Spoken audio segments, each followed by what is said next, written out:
Article 1. Congress shall make no law respecting an establishment of religion, or prohibiting the free exercise thereof, or abridging the freedom of speech, or of the press, or the right of the people peaceably to assemble and to petition the government for a redress of grievances.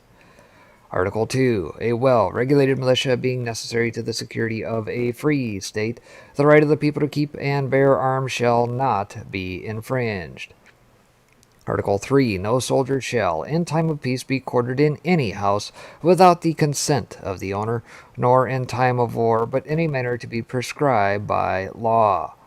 Article 4. The right of the people to be secure in their persons, houses, papers, and effects against unreasonable searches and seizures shall not be violated, and no warrant shall issue but upon probable cause, supported by oath or affirmation, and particularly describing the place to be searched and the persons or things to be seized. Article 5. No person shall be held to answer for a capital or otherwise infamous crime unless on a presentment or indictment of a grand jury, except in cases arising in the land or naval forces, or in the militia, when in actual service in time of war or public danger. Nor shall any person be subject for the same offense to be twice put in jeopardy of life or limb, nor shall be compelled in any criminal case to be a witness against himself, nor be deprived of life, liberty, or property without due process of law, nor shall private property be taken for public use without just compensation. Article 6. In all criminal prosecutions, the accused shall enjoy the right to a speedy and public trial by an impartial jury of the state and district wherein the crime shall have been committed, which district shall have been previously ascertained by law, and to be informed of the nature and cause of the accusation, to be confronted with the witnesses against him, to have compulsory process for obtaining witnesses in his favor, and to have the assistance of counsel for his defense. Article 7. In suits at common law, where the value in controversy shall exceed $20, the right of trial by jury shall be preserved, and no fact tried by a jury shall be otherwise re-examined in any court of the United States than according to the rules of the common law. Article 8. Excessive bail shall not be required, nor excessive fines imposed, nor cruel and unusual punishment inflicted. Article 9. The enumeration in the Constitution of certain rights shall not be construed to deny or disparage others retained by the people. Article 10. The powers not delegated to the United States by the Constitution, nor prohibited by it to the states, are reserved to the states respectively, or to the people. This is your Bill of Rights. Know your rights. Exercise your rights.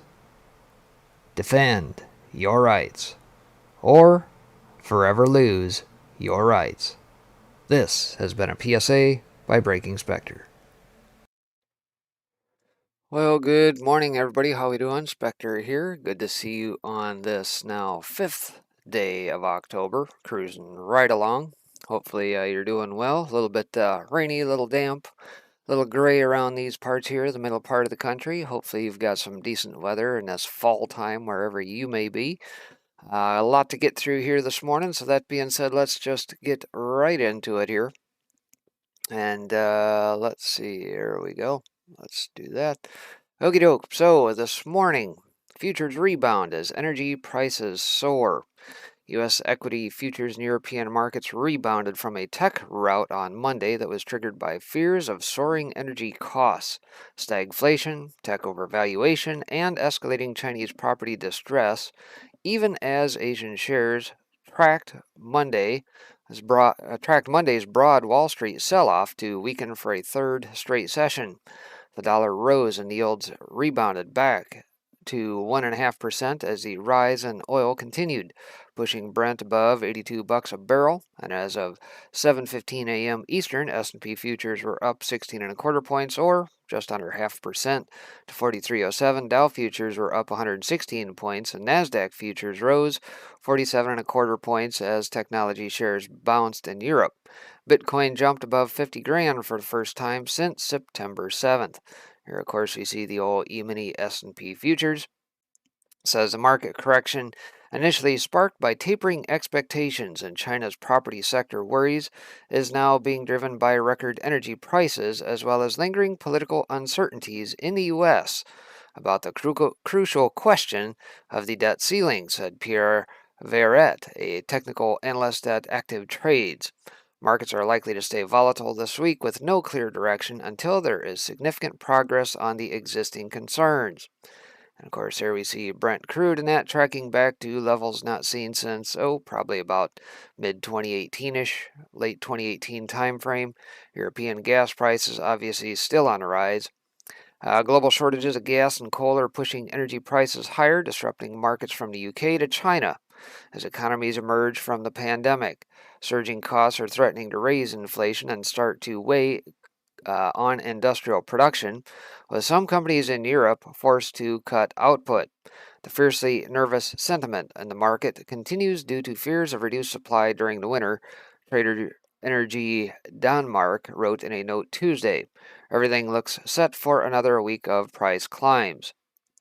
And of course, in U.S. pre-market trading, Facebook found dip buyers in pre-market trading after a 4.9% plunge on Monday amid an hours-long service disruption. The stock added 1.6% in early New York session.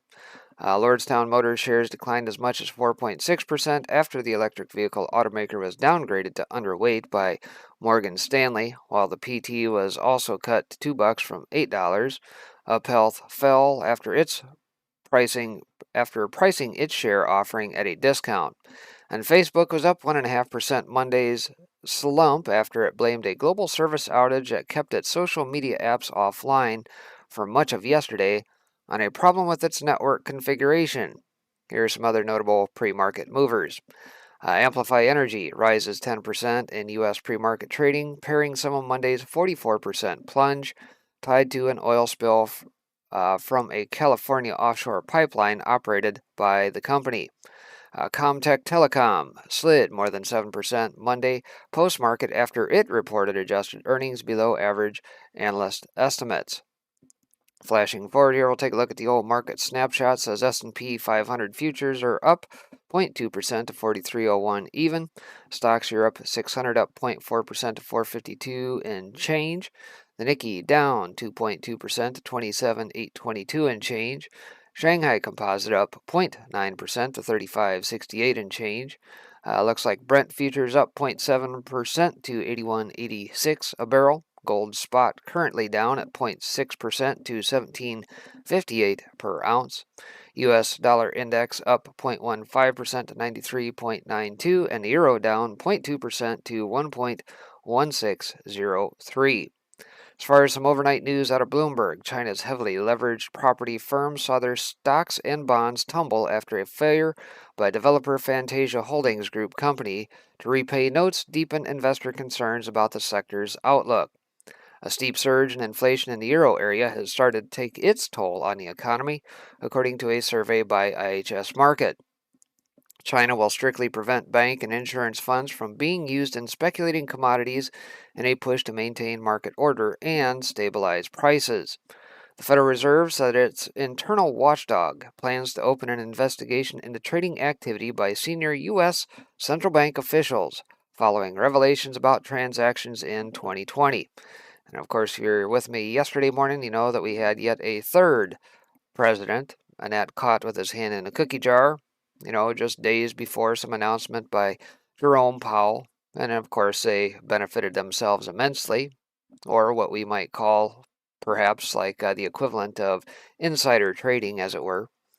Facebook Inc. blamed a global service outage that kept its social media apps offline for much of Monday on a problem with its network configuration, adding that it found no evidence that user data was compromised during the downtime.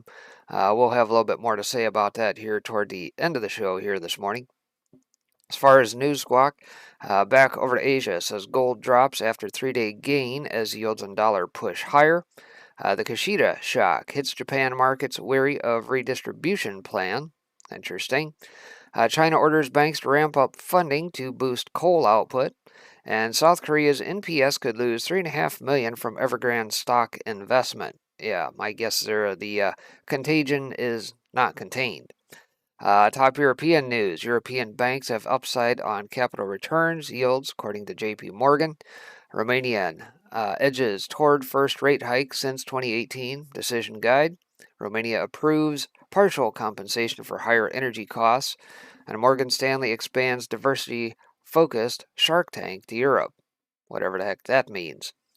Over to the U.S. trade calendar today. We got a few things on the old docket. As of 8:30 this morning, we got August trade balance. Estimate is down 70.8 billion. Prior was a 70.1 down.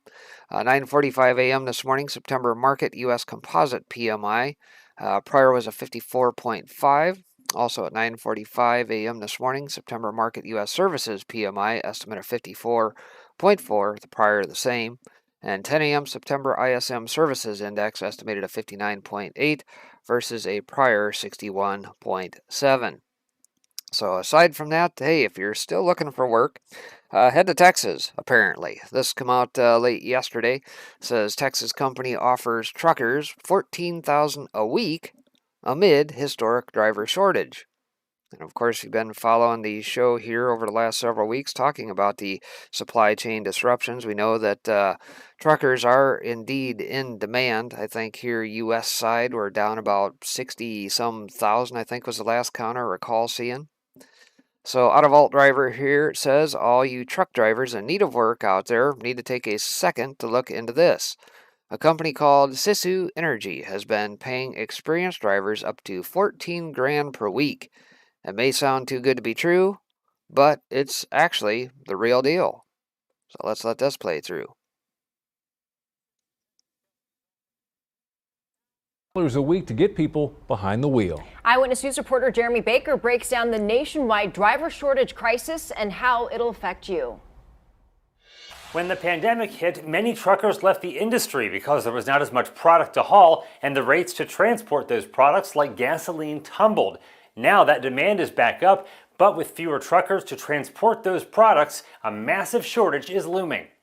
And it's not just going to be gasoline. It's not just going to be wood. You're talking about all your retail goods, such as clothing, food, toilet paper, you name it. There's going to be shortages. Jim Grundy, the CEO and owner of Sisu Energy, says the shortages aren't going to only take place this summer, but well beyond that. This thing's going to last anywhere from 2 to 4 years. It could be longer because the population is getting stronger. We have more and more companies coming back online. At the end of 2018, there were close to 60,000 truck drivers needed. Those drivers transport close to 71% of all freight across the U.S. It is estimated that about 1.1 million truck drivers will be needed over the next 10 years.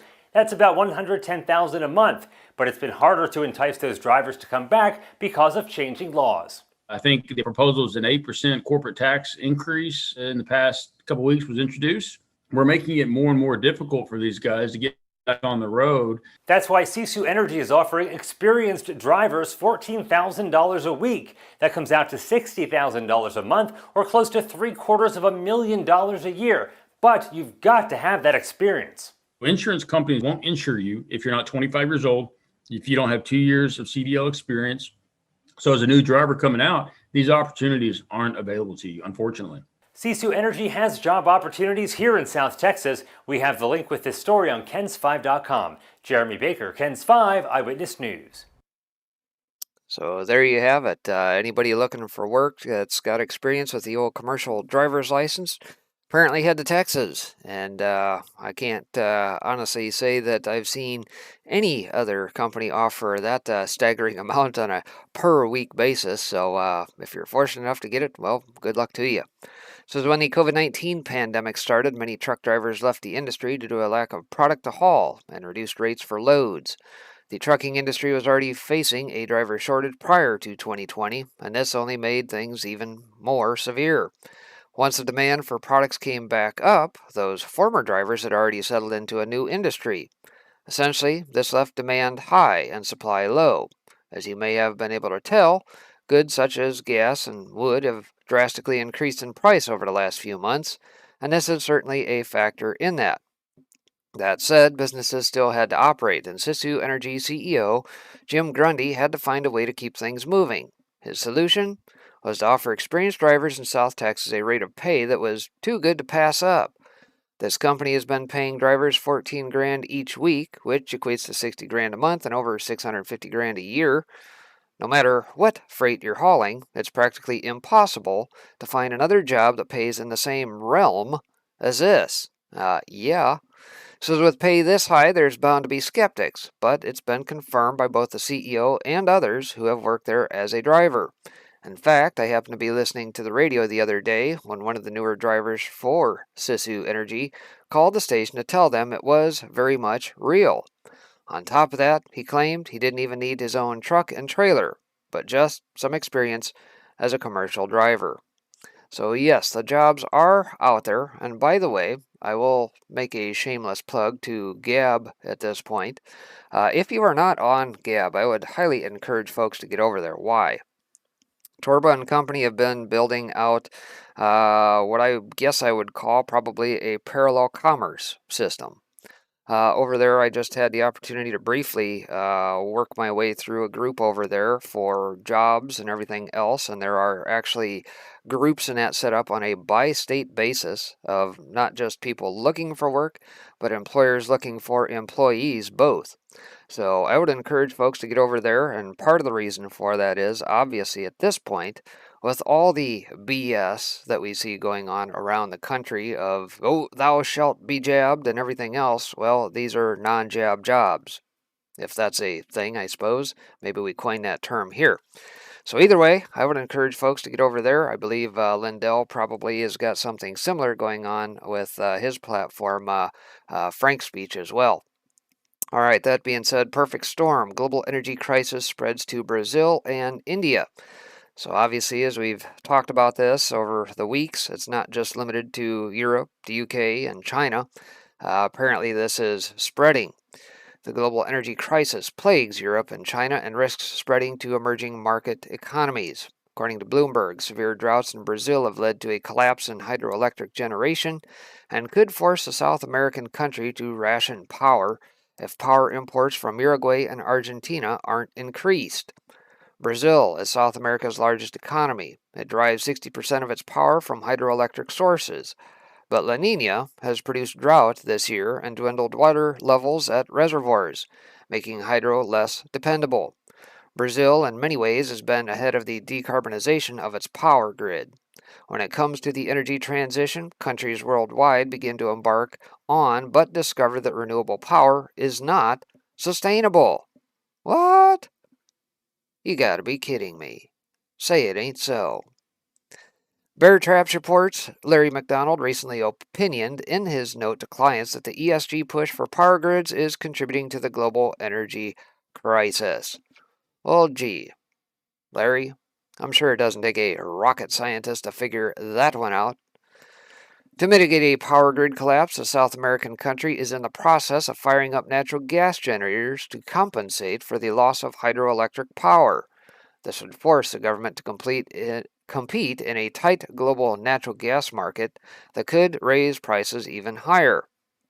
Here we see Brazil's liquid natural gas imports are already at a record for September, pushing toward about 1 million tons worth here. And of course, you can kind of see the averaged out line around 500,000 tons, I suppose. Brazil's hydroelectric reservoirs in the southeast and central west, which represent almost 3/4 of the country's installed capacity, have fallen to 17% amid the worst drought in 91 years, Bloomberg said. And here we see Itapu's power generation set by years of drought, power generation by gigawatt hours, I suppose. Giga? We're down around the 60 mark, probably down to levels not seen since the early 90s. Earlier this year, the La Nina weather pattern brought drought to Brazil, but plenty of water to northeastern South America that filled up dams in Colombia to historically high levels. Another round of La Nina, which the U.S. Climate Prediction Center said has a 70% chance of forming this fall and winter, could delay the rainy season in Brazil and trigger power disruptions that would have drastic economic impacts. On the other side of the world, India faces a power crisis for different reasons than Brazil. The country's 135 thermal power plants are experiencing extremely low coal supplies, from 13 days of supplies just a few weeks ago to only 4 days this past Friday, according to Financial Times. The Indian power sector is facing a kind of perfect storm, said Auradeep Nandi, India economist at Nomura Financial Advisory and Securities. You are caught in a situation where demand is high, your supply is low, and from the domestic side, and you haven't restocked on inventories by importing. If supplies aren't replenished in time, India may have to slash power to energy intensive businesses and residential properties, which is exactly what's happening in China at the moment. Now, the global energy crisis is spreading across the world, first in Europe and Asia, and now spreading to parts of South America and India, for all different reasons. The next phase of the crisis is for governments beginning to panic hoard supplies. China is already doing this. So, yes, coal is where it's at. Natural gas is where it's at. Wind, solar, not so much. So all this greenification BS, the ESGs, and the lending of funds to institutions and all these yin-yangs who are pulling funds out of 401ks because these SJWs, woke SJWs, net feel that hydrocarbons and gas and coal are dirty. Well, they're going to pay the price, aren't they? Perhaps they'll be the ones without electricity here soon. In other news, breaking the supply chains. I'm not going to get through all of this article. It is a fairly long read, but I will go ahead and drop the link here afterwards. A good article out of DataTrack Research here says supply chain disruptions has become a catch-all phrase to explain product shortages and inflation. But how exactly does that work, and why is this problem taking so long to fix? For story time this week, Nick uses his 30 years of experience analyzing the U.S. auto industry to explain what's going on. It all comes down to lean manufacturing, which started in Japan after World War II and caught on worldwide in the 1980s and 90s. The pandemic has created systematic challenges to lean enough that structural inflation is a threat. I guess I'll pause there and say from my own experience, I'm well aware of what they're talking about, having lived through that and actually pushed that. If anybody has ever had to work in a corporation that's been through Six Sigma, part of that is tied into that. A lot of corporations net also leverage what is known as the Toyota production system. And of course, that drives things even leaner, more just in time, you name it. So here you can kind of see where the supply chain breakdown is going to occur because of those things that have been instilled in corporations to what? Maximize profit, of course. So here's a story about how supply chains work and why they are so snarled just now. Yes, a grimy topic compared to some of our others, but important, and my personal history as a long-time 30-year auto industry analyst gives me a unique perspective on this issue. To understand how global supply chains operate the way they do today, you really need to go back to Japan just after World War II. The country, defeated and impoverished, desperately needed to restart its industrial base. It did so by producing what it could with a minimum of capital. That meant, for example, no capital-intensive vertical integration. There were parts suppliers, and then there were final assembly companies. It also meant keeping the supply chain tightly integrated to maximize throughput. This spawned a new production model, now commonly known as lean manufacturing, and Japan's auto companies led the way in its adoption. And of course, Toyota, I would say, is probably the benchmark from which many corporations patterned off of. Parts like exterior metal stampings and interior trim like seats and dashboards all arrived at automotive final assembly plants from suppliers within a few hours of when they were installed in a vehicle moving down an assembly line. Also, vehicle designers thought not just about how a vehicle looked or drove, but how it would be assembled. They designed for ease and cost of manufacturability and long-run quality, as well as for consumer taste. For decades, this process was mostly unique to Japanese manufacturing. American car companies like Ford and GM remained vertically integrated after World War II. And because there was no shortage of capital in the U.S., there was no need to limit work-in-progress inventory. In fact, plant managers preferred having spare inventory because they were not as tightly integrated with their suppliers, even internal ones, and needed that buffer stock to assure smooth day-to-day operations. And I guess I'll pause there and say that all those All those things add to things that corporations tend to have to carry on their books and report on at the end of the quarter, right? When they do their report outs and that to the marketplace. And so as lean manufacturing works its way through, and I've experienced this, one of the things that happens is you try to minimize as much inventory laying around, whether it be a work in progress or anything along those lines, as much as possible, because there is a carrying cost to that. So for decades, this process was mostly unique to Japanese manufacturing. All right, we covered that. So then in 1991, a group of MIT researchers published a book titled The Machine That Changed the World, essentially a benchmarking study of auto manufacturers in the US, Europe, and Japan. No prizes for guessing what they found. US and European countries were much less efficient than Japanese manufacturers. The root cause of that difference was lean manufacturing. And even Mercedes, long considered the best car company in the world, was woefully behind. The anecdote from the book that got the most attention: it took more than 50 hours of assembly time to produce an S-Class, and several of those came at the end of the process, when trained engineers manually fixed all the problems each car had.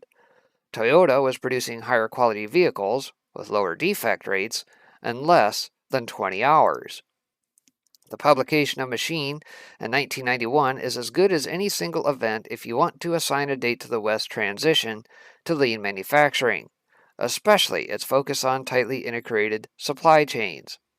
By the end of the decade, GM had spun off its supply network, Delphi Automotive, as had Ford, with Visteon. Vertical integration, made famous by places like Ford's River Rouge facility, where raw iron went in one end and finished cars went out the other, gave way to a focus on efficient final assembly and managing complex third-party supply chains. The Japanese manufacturing approach also spread to China, as that country industrialized in the 1990s. In 1992, I was part of a team that took the first Chinese company public on the New York Stock Exchange. China Brilliance, as it was known then, had two products. One was a locally designed and produced minivan, made in a plant that looked like it was out of a Dickens novel. The other was also a minivan, but produced under license from Toyota. The goal here was to work with Toyota to recreate its lean manufacturing system in China by having local suppliers produce copies of the components needed to eventually make the minivan in country.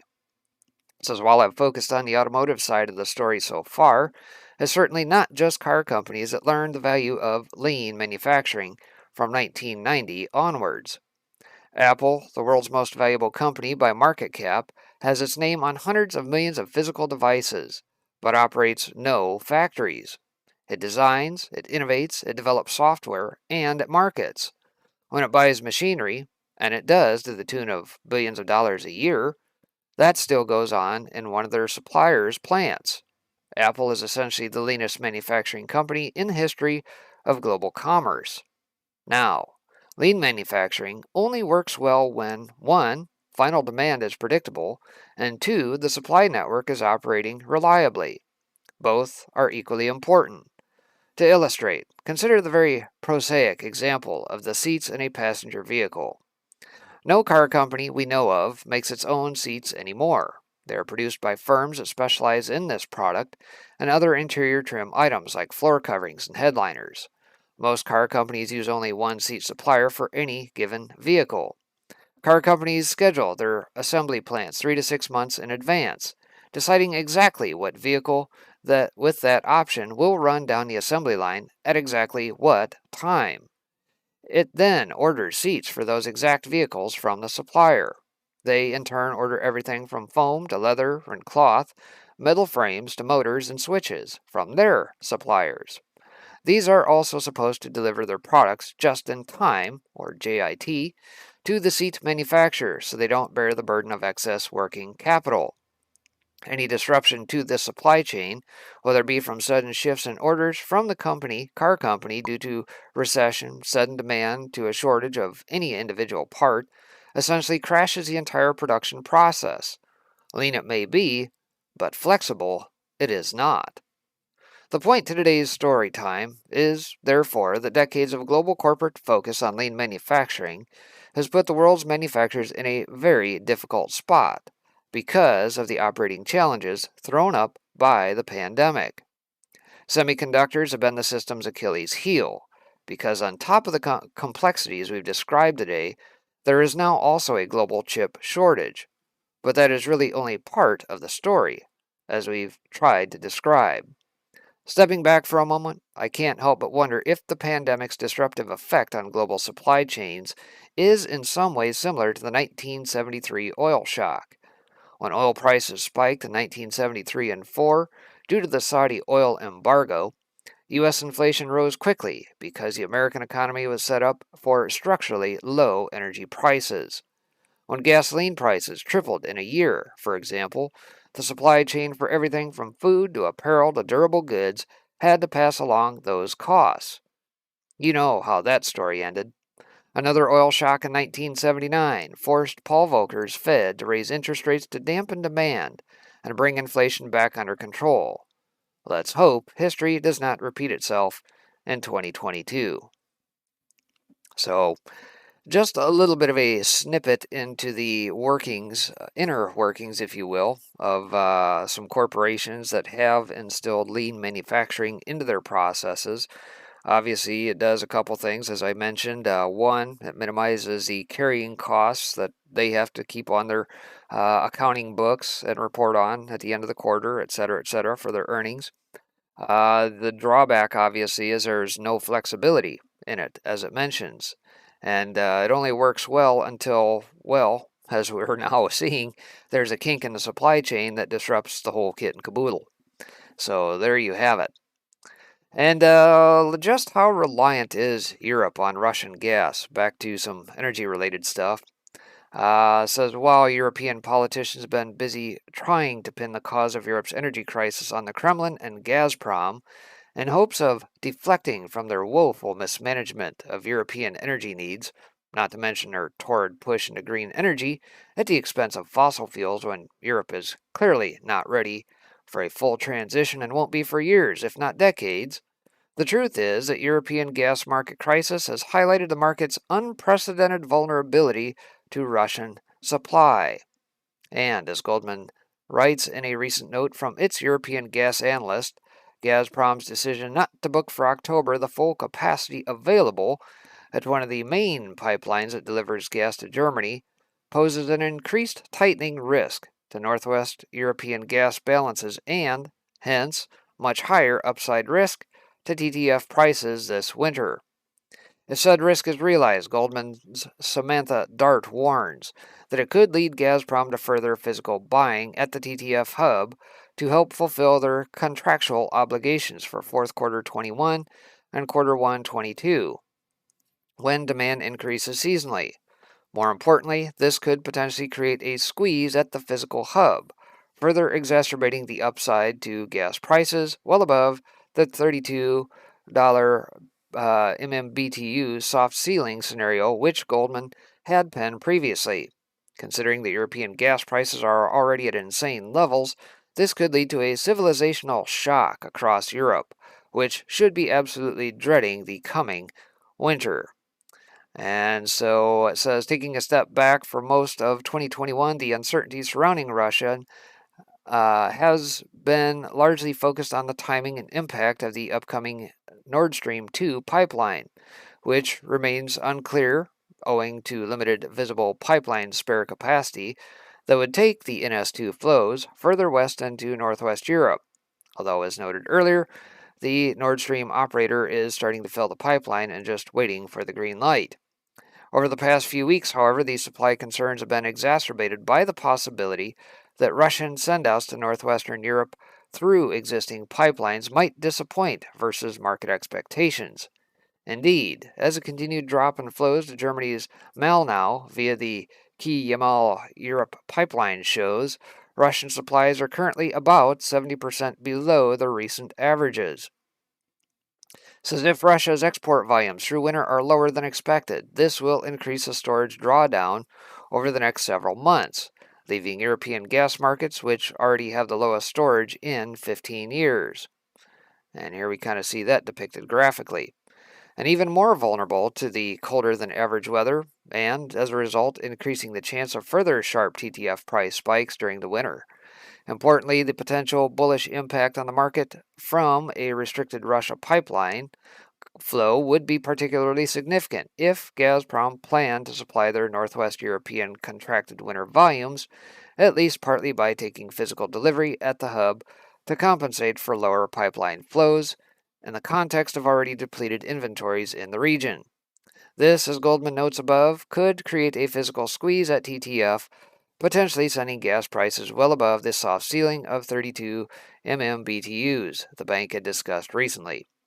So this is going to go on for a bit. Bottom line, obviously there's a lot of back and forth in Europe at the moment as to whether or not Russia is holding out on them, et cetera, et cetera. We know Gazprom partly maybe to blame for that. And of course, we've talked about the Nord Stream 2 that bypasses Ukraine just starting to ramp up.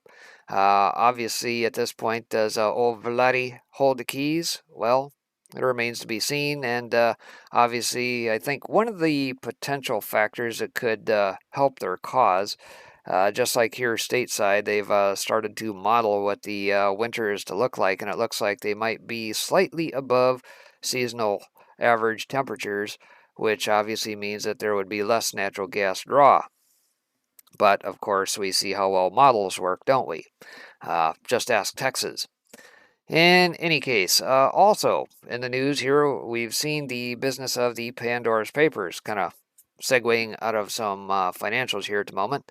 But yes, on Sunday we saw the Pandora Papers come through. I believe this is probably a third version. If you remember right, we had the Panama Papers, and then I believe there was the Paradise. That was the name I was looking for last night on the broadcast. So we had the Panama, the Paradise, now we got the Pandora Papers. What is the one thing that you see out of the Statista listing here that seems to be omitted out of all this? Countries with the most politicians included in the Pandora Papers release. We got Ukraine, Russia, United Arab Emirates, Honduras, Colombia, Nigeria, UK, Brazil, Angola. Well, where's all of the U.S. politicians?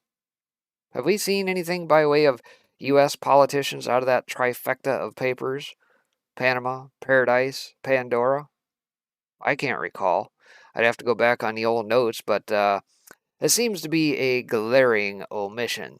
Is it a distraction at this point? Does it all play into things playing out? I can't say for certain, but we'll keep an eye on it. Aside from that, old A.G. Garland wielding the stick here this morning, says they're going to weaponize the DOJ against dissenting parents after school board association pleas. Oh, it's terrible. All you parents are going to your school boards throughout the country. Oh, it's terrible, these words that are spoken. We can't take it anymore. We need the FBI to step in. Yeah, right.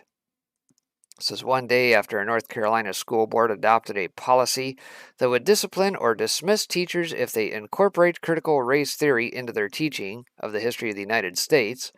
The Epoch Times' Ivan Penchikov reports that Attorney General Merrick Garland, on October 4th, announced a concentrated effort to target any threats of violence, intimidation, and harassment by parents toward school personnel. Really? Free speech, bro. That's all I gotta say about that. The announcement also comes days after a National Association of School Boards asked the Biden administration to take extraordinary measures to prevent alleged threats against school staff that the association said was coming from parents who oppose mask mandates and the teaching of CRT. Garland directed the FBI and U.S. attorneys in the next 30 days to convene meetings with federal, state, and local leaders within 30 days to, quote, facilitate the discussion of strategies for addressing threats against school administrators, board members, teachers, and staff, end quote. According to a letter the Attorney General sent on Monday to all U.S. attorneys, the FBI director, the director of the Executive Office of U.S. Attorneys, and the Assistant Attorney General of the DOJ's Criminal Division. And so it says, according to the DOJ, further efforts will be rolled out in the coming days, including a task force that will determine how to use federal resources to prosecute offending parents, as well as how to advise state entities on prosecutions in cases where no federal law is broken. The Justice Department will also provide training to school staff on how to report threats from parents and preserve evidence to aid in investigation and prosecution. Well, thank God most of these parents are recording all this stuff, and of course many of us have probably seen that all across the old webosphere at this point. It's going to be interesting to see how that shakes out, because we're already well ahead of the game in that regard. So let's see, full AG Garland statement with our thoughts per Zero Hedge here.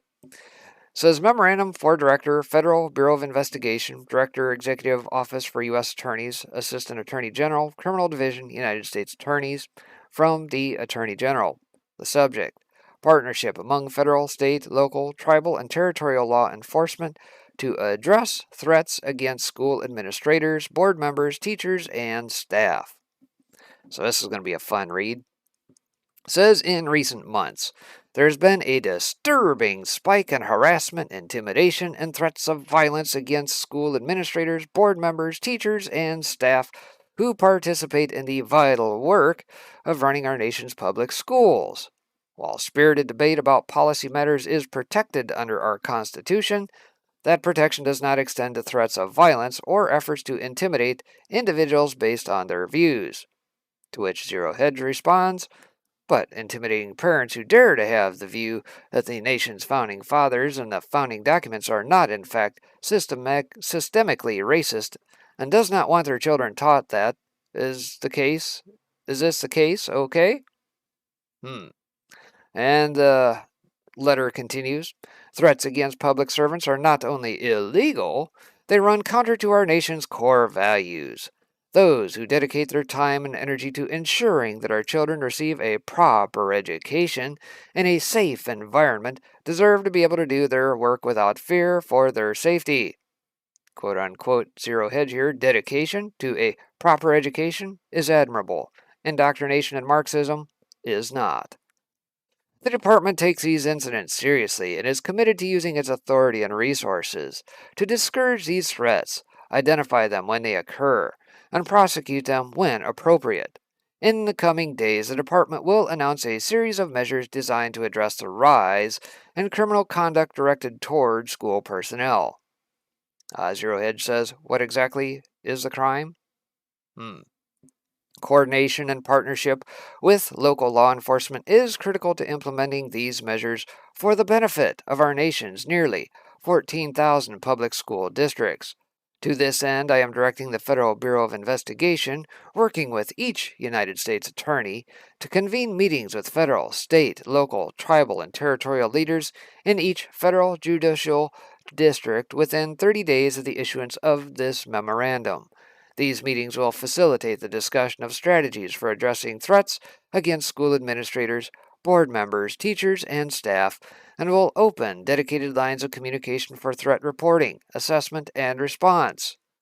To which Zero Hedge says, we wonder how many local law enforcement officials, while busily watching for vaccine passport offenders and mask mandate refusers, will acquiesce to enforcing these new laws to protect the very people who are preaching that America's systemic racism starts with the men and women in blue.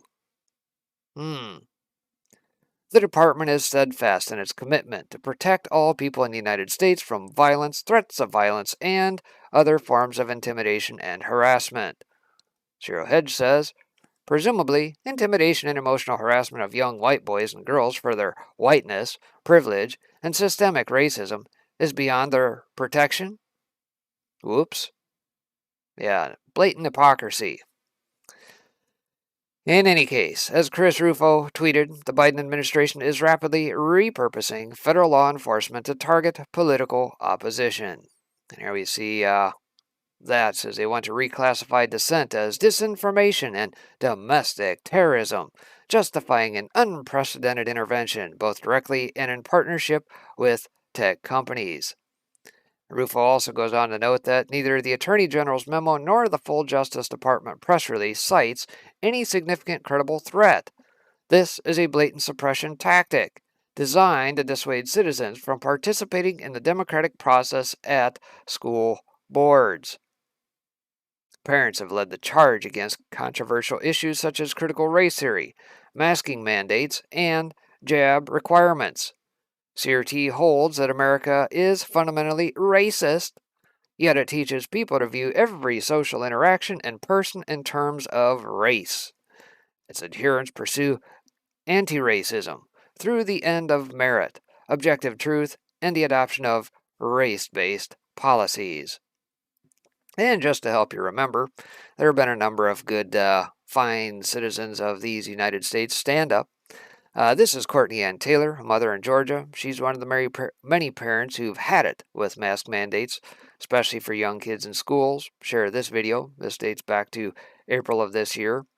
In Loudoun County, Virginia, 2 parents were arrested in June for trespassing while protesting CRT and a transgender policy at the school district because they refused to leave the rowdy meeting that was declared an unlawful assembly.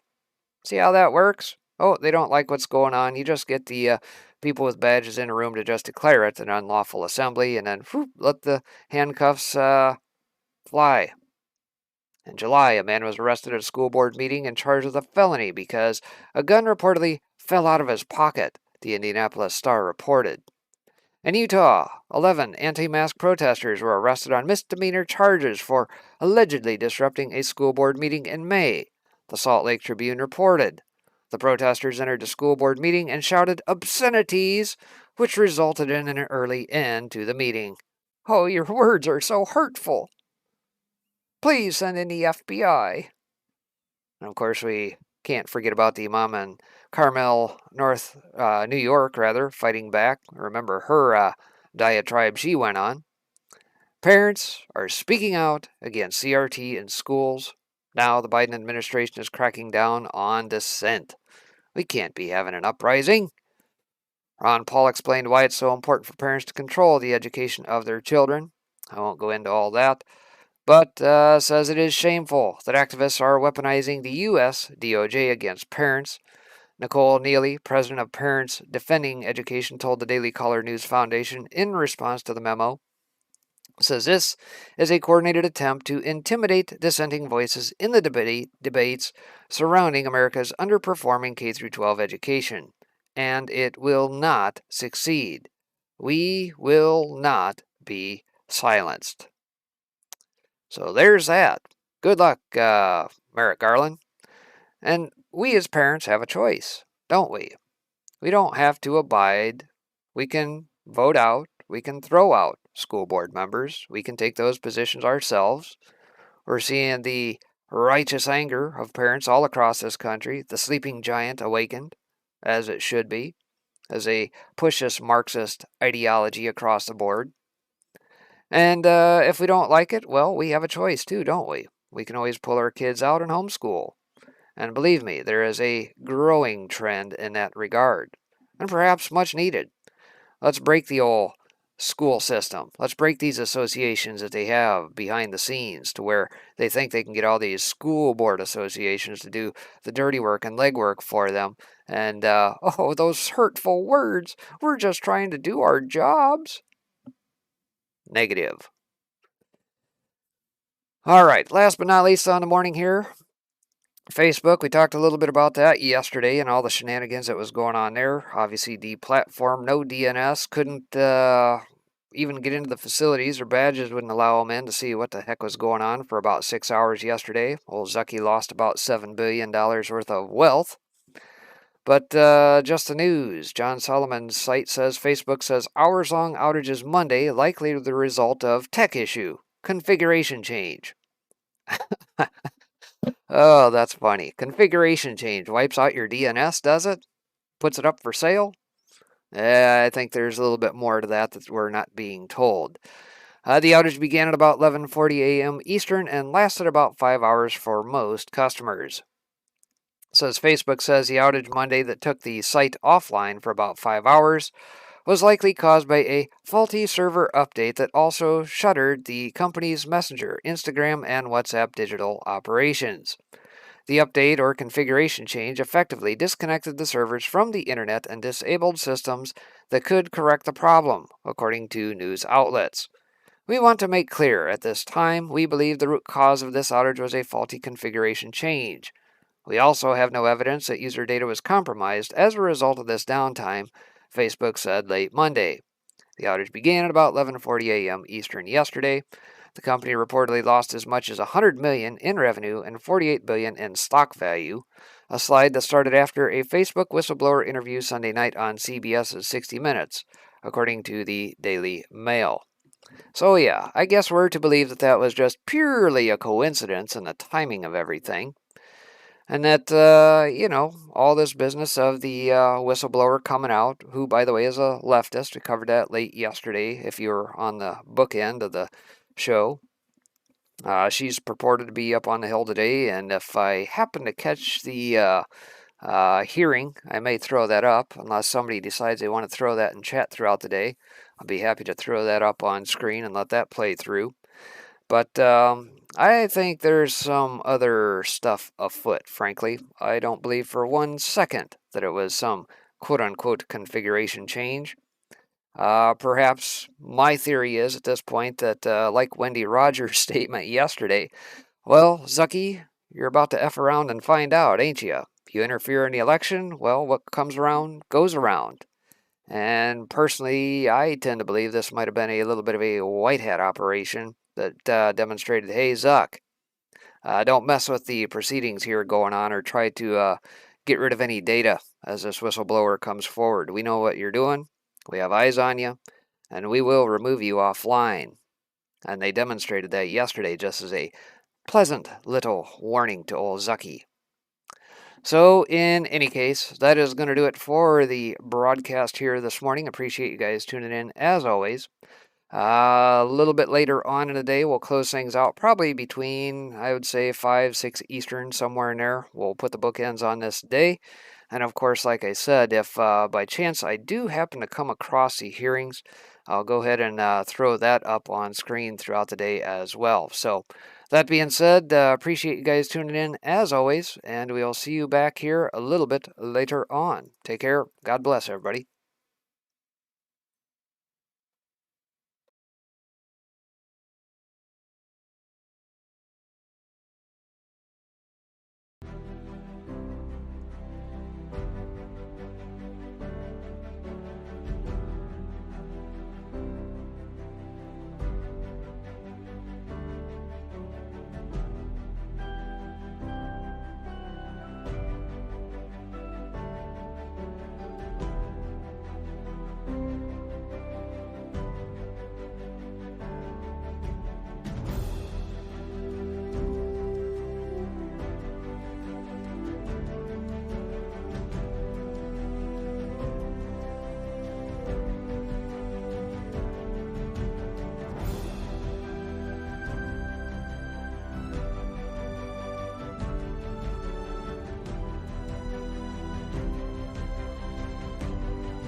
You get substantially higher advertising rates for customers who don't yet have preferences or habits. And so I'm sure they are some of the more profitable users on Facebook, but I did not work directly on that. Another major issue that's come out of this, eating disorders. Studies have found that eating disorders actually have the highest mortality rate of any mental illness for women. And I led a bill on this with Senators Capito and Baldwin that we passed into law. And I'm concerned that this algorithms that they have pushes outrageous content, promoting anorexia and the like. I know it's personal to you. Do you think that their algorithms push some of this content to young girls? Facebook knows that the engagement-based ranking, the way that they pick the content in Instagram for young users, for all users, amplifies preferences. And they have done something called a proactive incident response, where they take things that they've heard, for example, like, can you be led by the algorithms to anorexia content? And they have literally recreated that experiment themselves and confirmed, yes, this happens to people. So Facebook knows that they are leading young users to anorexia content. Do you think they are deliberately designing their product to be addictive beyond even that content? Facebook has a long history of having a successful and very effective growth division, where they take little tiny tweaks and they constantly are trying to optimize it to grow. Those kinds of stickiness could be construed as things that facilitate addiction. Right. Last thing I'll ask is, we've seen this same kind of content in the political world. You brought up other countries and what's been happening there. On 60 Minutes, you said that Facebook implemented safeguards to reduce misinformation ahead of the 2020 election, but turned off those safeguards right after the election. And you know that the insurrection occurred January 6th. Do you think that Facebook turned off the safeguards because they were costing the company money, because it was reducing profits? Facebook has been emphasizing a false choice. They've said the safeguards that were in place before the election implicated free speech. The choices that were happening on the platform were really about how reactive and twitchy was the platform, right? Like, how viral was the platform? And Facebook changed those safety defaults in the run-up to the election because they knew they were dangerous. And because they wanted that growth back, they wanted the acceleration of the platform back after the election, they returned to their original defaults. And the fact that they had to break the glass on January 6th and turn them back on, I think that's deeply problematic. Agree. Thank you very much for your bravery in coming forward. Senator Thune. Thank you, Mr. Chair and Ranking Member Blackburn. I've been arguing for some time that it is time for Congress to act, and I think the question is always, what is the correct way to do it, the right way to do it, consistent with our First Amendment right to free speech. Totally. This committee doesn't have jurisdiction over the antitrust issue. That's the Judiciary Committee, and I'm not averse to looking at the monopolistic nature of Facebook, honestly. I think that's a real issue that needs to be examined and perhaps addressed as well. But at least under this committee's jurisdiction, there are a couple of things I think we can do. And I have a piece of legislation, and Senators Blackburn and Blumenthal are both co-sponsors, called the Filter Bubble Transparency Act. And essentially what it would do is give users the options to engage with social media platforms without being manipulated by these secret formulas that essentially dictate the content that you see when you open up an app or log on to a website. We also, I think, need to hold big tech accountable by reforming Section 230. And one of the best opportunities, I think, to do that, at least in a bipartisan way, is the Platform Accountability and Consumer Transparency, or the PACT Act, and that's legislation that I've co-sponsored with Senator Schatz, which, in addition to stripping Section 230 protections for content that a court determines to be illegal, The PACT Act would also increase transparency and due process for users around the content moderation process. And importantly, in the context we're talking about today with this hearing, with a major big tech whistleblower, the PACT Act would explore the viability of a federal program for big tech employees to blow the whistle on wrongdoing inside the companies where they work. In my view, we should encourage employees in the tech sector like you to speak up about questionable practices of big tech companies, so we can, among other things, ensure that Americans are fully aware of how social media platforms are using artificial intelligence and opaque algorithms to keep them hooked on the platform. So let me, Ms. Haugen, just ask you, we've learned from the information that you provided that Facebook conducts what's called engagement-based ranking, which you've described as very dangerous. Could you talk more about why engagement-based ranking is dangerous, and do you think Congress should seek to pass legislation like the Filter Bubble Transparency Act that would give users the ability to avoid engagement-based ranking altogether? Facebook is going to say, you don't want to give up engagement-based ranking. You're not going to like Facebook as much if we're not picking out the content for you. That's just not true. There are a lot of, Facebook likes to present things as false choices, like you have to choose between having lots of spam. Like let's say, imagine we ordered our feeds by time, like on iMessage or on, there are other forms of social media that are chronologically based. They're going to say, you're going to get spammed, like you're not going to enjoy your feed. The reality is that those experiences have a lot of permutations. There are ways that we can make those experiences where computers don't regulate what we see. We together socially regulate what we see.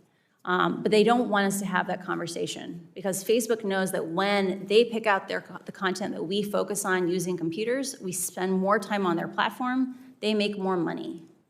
The dangers of engagement-based ranking are that Facebook knows that content that elicits an extreme reaction from you is more likely to get a click, a comment, or reshare. And it's interesting because those clicks and comments and reshares aren't even necessarily for your benefit. It's because they know that other people will produce more content if they get the likes and comments and reshares. They prioritize content in your feed so that you will give little hits of dopamine to your friends so they will create more content. And they have run experiments on people, producer-side experiments, where they have confirmed this. So yeah. you and your part of the information you provided the Wall Street Journal, it's been found that Facebook altered its algorithm in an attempt to boost these meaningful social interactions, or MSI. But rather than strengthening bonds between family and friends on the platform, the algorithm instead rewarded more outrage and sensationalism.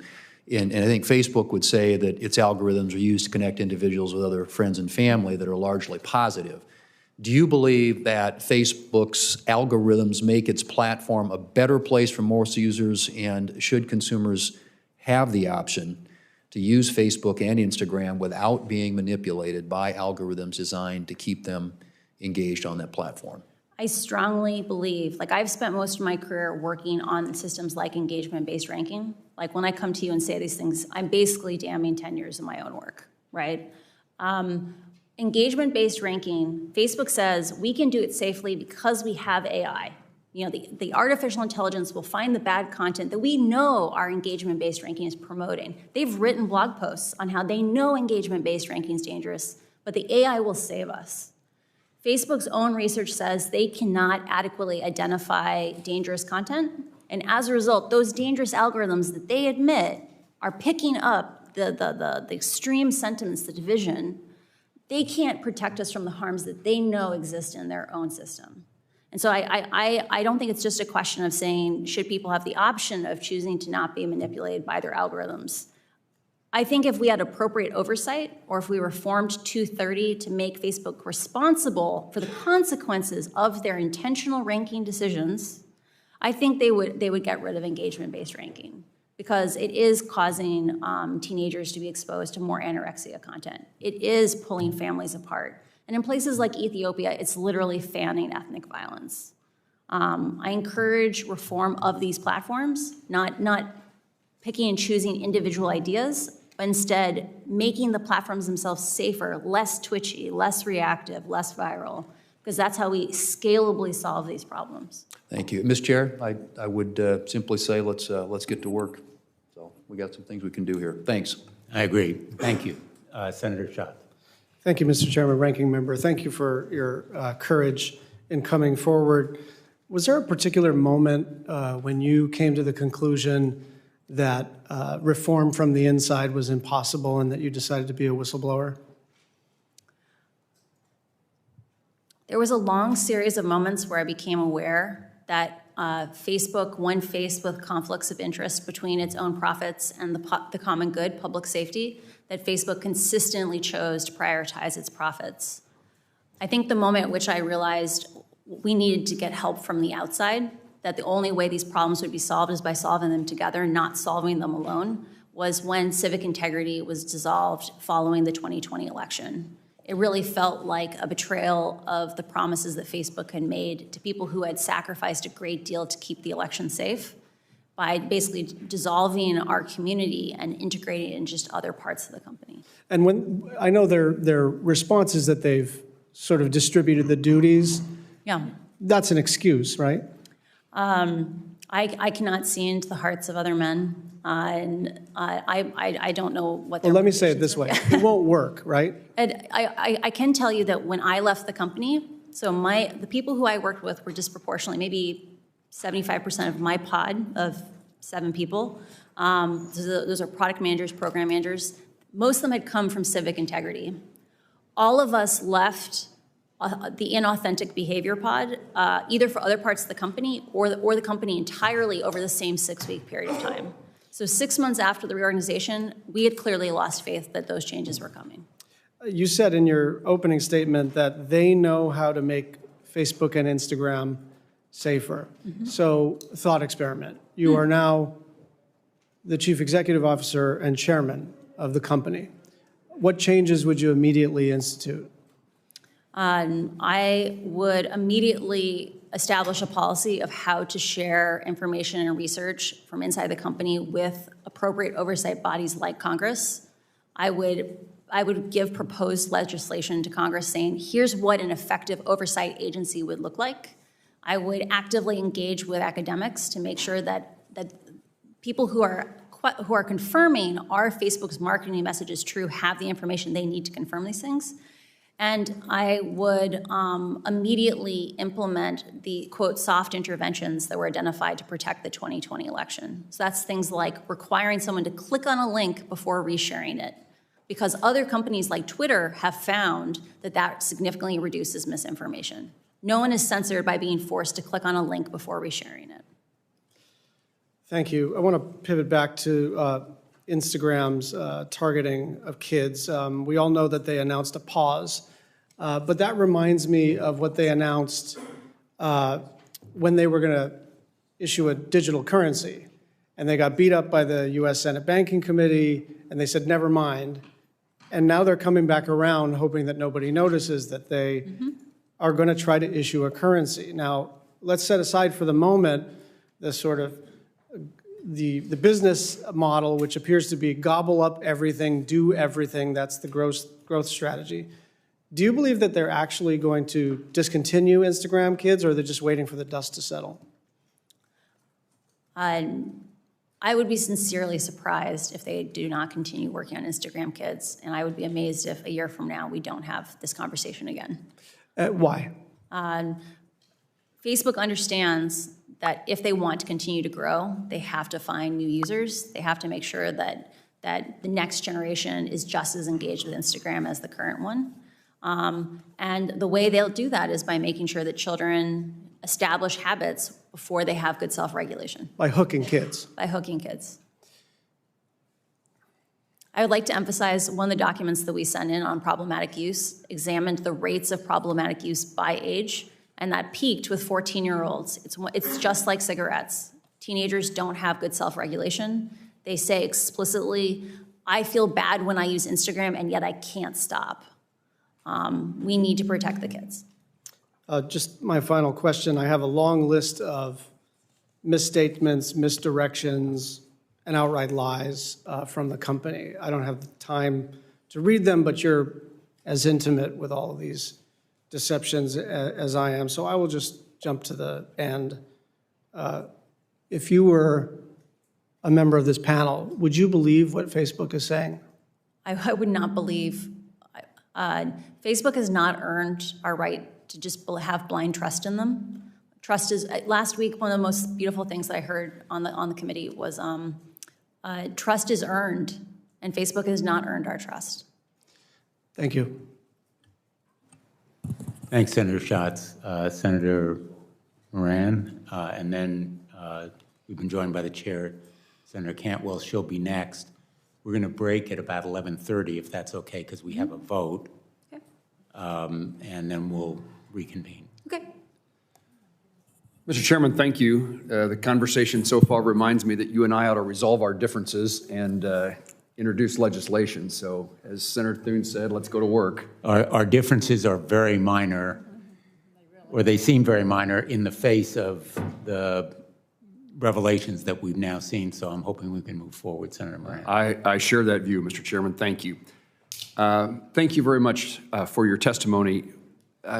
What examples do you know? We've talked about particularly children, teenage girls specifically, but what other examples do you know about where Facebook or Instagram knew its decisions would be harmful to its users, but still proceeded with the plan and executed those harmful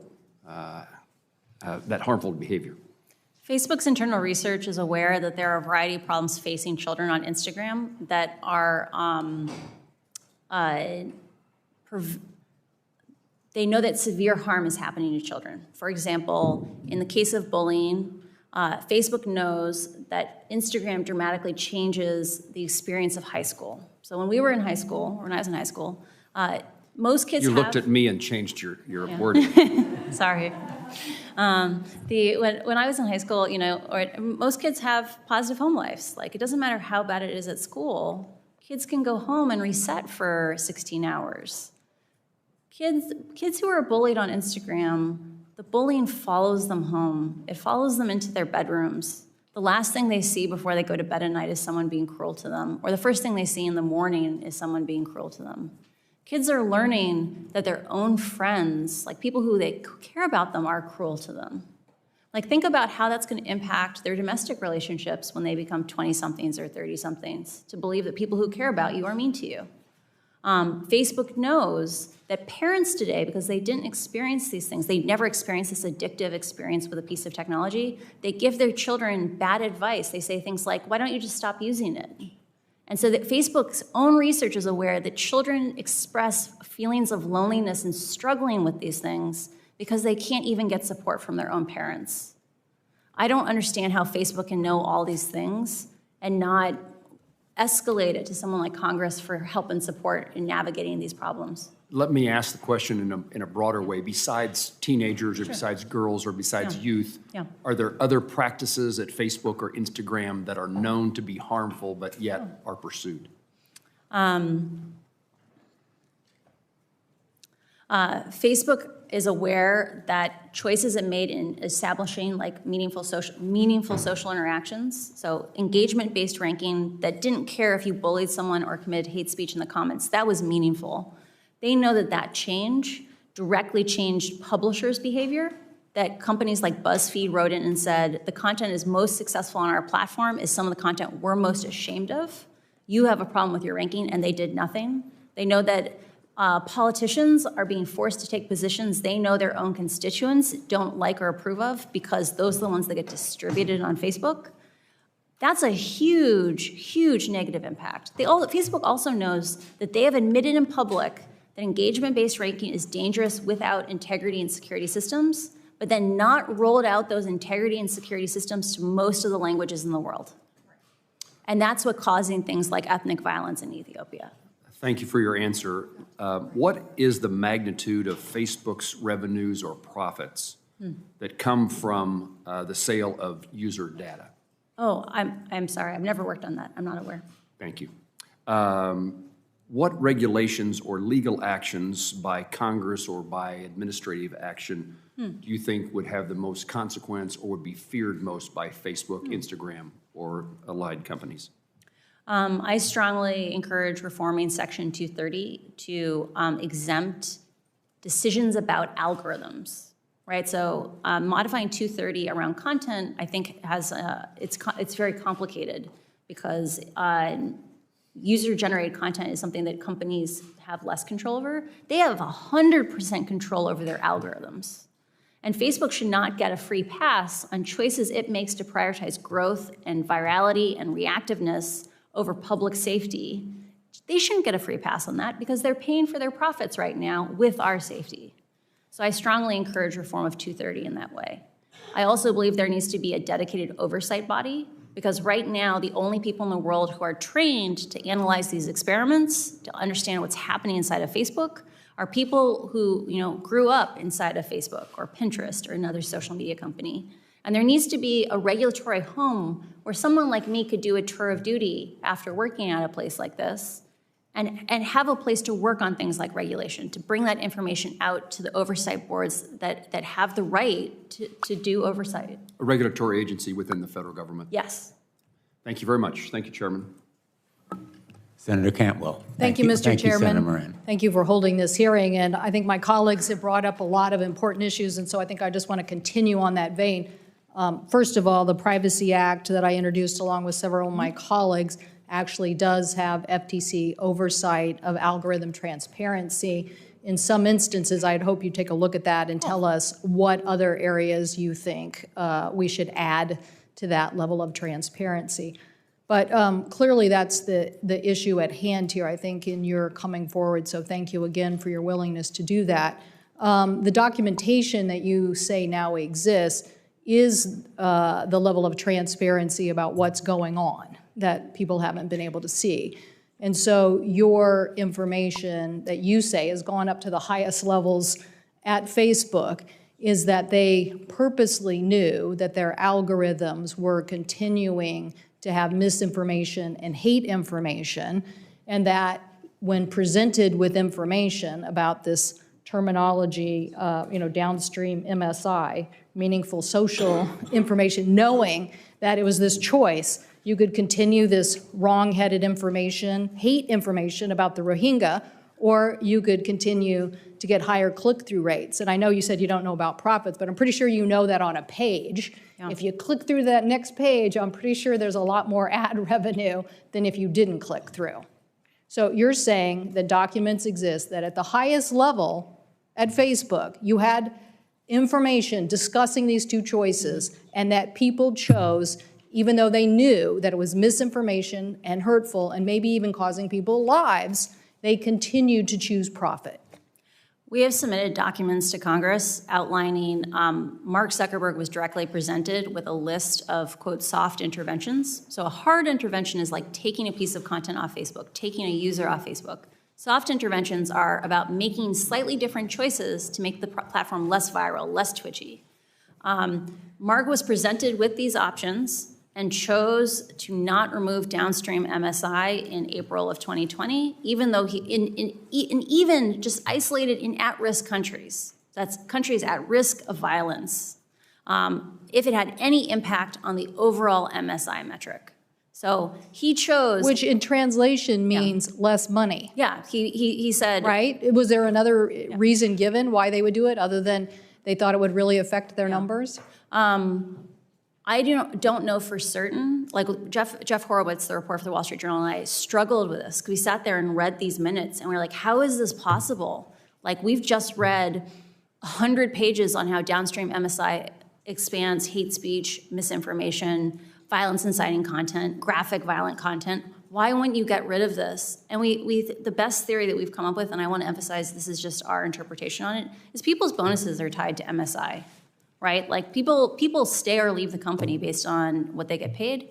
And like, if you hurt MSI, a bunch of people weren't going to get their bonuses. So you're saying that this practice even still continues today? Like, we're still in this environment? I'm personally very frustrated by this because we presented information to Facebook from one of my own constituents in 2018 talking about this issue with the Rohingya, pleading with the company. Yeah. We pleaded with the company, and they continue to not address this issue. Now, you're pointing out that these same algorithms are being used, and they know darn well in Ethiopia that it's causing and inciting violence. And again, they are still today choosing profit over taking this information down. Is that correct? When rioting began in the United States in the summer of last year, they turned off downstream MSI only for when they detected content was health content, which is probably COVID, and civic content.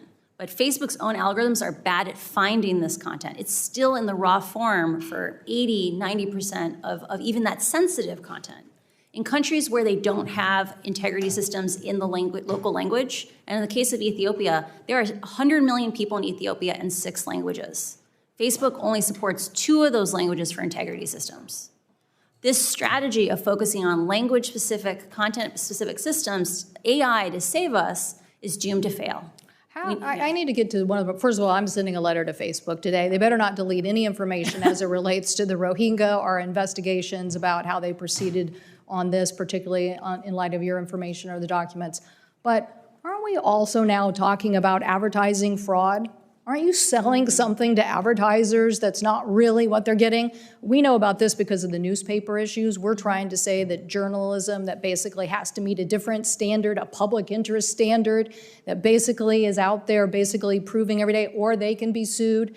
These guys are a social media platform that doesn't have to live with that. And then the consequences, they're telling their advertisers that this was a we see it. We see it. People are coming back to the local journalism because they're like, we want to be with a trusted brand. We don't want to be in, your website. So I think your finding for the SEC is an interesting one, but I think that we also have to look at what are the other issues here. And one of them is, did they defraud advertisers in telling them this was the advertising content that you were going to be advertised again, when in reality it was something different. It was based on a different model. We have multiple examples of question and answers for the advertising staff, the sales staff, where advertisers say after the riots last summer, were asked, should we come back to Facebook? Or after the insurrection, like, should we come back to Facebook? And Facebook said in their talking points that they gave to advertisers, we're doing everything in our power to make this safer, or we take down all the hate speech when we find it. But Facebook's own and that was not true. That was not true. They get 3 to 5% of hate speech. Thank you. Thank you, Mr. Chairman. Thanks, Senator Cantwell. And if you want to make your letter available to other members of the committee, I'd be glad to join you myself. Thank you. And thank you. Thank you for suggesting it. Thank you. Senator Lee. Thank you, Mr. Chairman, and thank you, Ms. Haugen, for joining us this week. It's very, very helpful. We're grateful that you're willing to make yourself available. Last week, we had another witness from Facebook, Ms. Davis. She came and she testified before this committee, and she focused on, among other things, the extent to which Facebook targets ads to children, including ads that are either sexually suggestive or geared toward adult-themed products or themes in general. Now, while I appreciated her willingness to be here, I didn't get the clearest answers in response to some of those questions. And so I'm hoping that you can help shed some light on some of those issues related to Facebook's advertising processes here today. As we get into this, I want to first read you a quote that I got from Ms. Davis last week. Here's what she said during her questioning. Quote, "When we do ads to young people, there are only 3 things that an advertiser can target around: age, gender, location. We also prohibit certain ads to young people, including weight loss ads. We don't allow tobacco ads at all, meaning to young people. We don't allow them to children. We don't allow them to minors," close quote. Now, since that exchange happened last week, there are a number of individuals and groups, including a group called the Technology Transparency Project, or TTP, that have indicated that that part of her testimony was inaccurate, that it was false. TTP noted that TTP had conducted an experiment just last month, and their goal was to run a series of ads that would be targeted to children ages 13 to 17, to users in the United States. Now, I want to emphasize that TTP didn't end up running these ads. They stopped them from being distributed to users. But Facebook did, in fact, approve them. And as I understand it, Facebook approved them for an audience of up to 9.1 million users, all of whom were teens. So I brought a few of these to show you today. This is the first one I wanted to showcase. This first one has a colorful graphic encouraging kids to, quote, throw a Skittles party like no other, which, as the graphic indicates, and as the slang jargon also independently suggests, this involves kids getting together randomly to abuse prescription drugs. The second graphic displays an Anna tip. That is, a tip specifically designed to encourage and promote anorexia. And it's on there. Now, the language, the Anna tip itself, independently promotes that. The ad also promotes it, insofar as it was suggesting these are images you ought to look at when you need motivation to be more anorexic, I guess you could say. Now, the third one invites children to find their partner online and to make a love connection. You look lonely, find your partner now to make a love connection. Now look, it'd be an entirely different kettle of fish if this were targeted to an adult audience. It is not. It's targeted to 13 to 17-year-olds. Now, obviously, I don't support, and TDP does not support these messages, particularly when targeted to impressionable children. And again, just to be clear, TDP did not end up pushing the ads out after receiving Facebook's approval. But it did, in fact, receive Facebook's approval. So I think this says something. One could argue that it proves that Facebook is allowing and perhaps facilitating the targeting of harmful adult-themed ads to our nation's children. So could you please explain to me, Ms. Haugen, how these ads with a target audience of 13 to 17-year-old children, how would they possibly be approved by Facebook? And is AI involved in that? I did not work directly on the ad approval system. What was resonant for me about your testimony is Facebook has a deep focus on scale. So scale is, can we do things very cheaply for a huge number of people, which is part of why they rely on AI so much. It is very possible that none of those ads were seen by a human. And the reality is that we've seen from repeated documents within my disclosures is that Facebook's AI systems only catch a very tiny minority of offending content. And best case scenario, in the case of something like hate speech, at most they will ever get 10 to 20%. In the case of children, that means drug paraphernalia ads like that. It's likely if they rely on computers and not humans, they will also likely never get more than 10 to 20% of those ads. Understood. Mr. Chairman, I've got one minor follow-up question. It should be easy to answer. Go ahead. So, while Facebook may claim that it only targets ads based on age, gender, and location, even though these things seem to counteract that, but let's set that aside for a minute, and that they're not basing ads based on specific interest categories. Does Facebook still collect interest category data on teenagers, even if they aren't at that moment targeting ads at teens based on those interest categories? I think it's very important to differentiate between what targeting are advertisers allowed to specify and what targeting Facebook may learn for an ad. Let's imagine you had some text on an ad. It would likely extract out features that it thought was relevant for that ad. For example, in the case of something about partying, it would learn partying is a concept. I'm very suspicious that personalized ads are still not being delivered to teenagers on Instagram because the algorithms learn correlations. They learn interactions where your party ad may still go to kids interested in partying because Facebook is almost certainly has a ranking model in the background that it says this person wants more party-related content. Interesting. Thank you. That's very helpful. And what that suggests to me is that while they're saying they're not targeting teens with those ads, the algorithm might do some of that work for them, which might explain why they collect the data, even while claiming that they're not targeting those ads in that way. I can't speak to whether or not that's the intention, but the reality is it's very, very, very difficult to understand these algorithms today. And over and over and over again, we saw these biases the algorithms unintentionally learn. And so, yeah, it's very hard to disentangle out these factors as long as you have engagement-based ranking. Thank you, Ms. Haugen. Thank you very much, Senator Lee. Senator Markey. Thank you, Mr. Chairman, very much. Thank you, Ms. Haugen. You are a 21st century American hero, warning our country of the danger for young people, for our democracy, and our nation owes you just a huge debt of gratitude for the courage you're showing here today, so thank you. Ms. Haugen, do you agree that Facebook actively seeks to attract children and teens onto its platforms?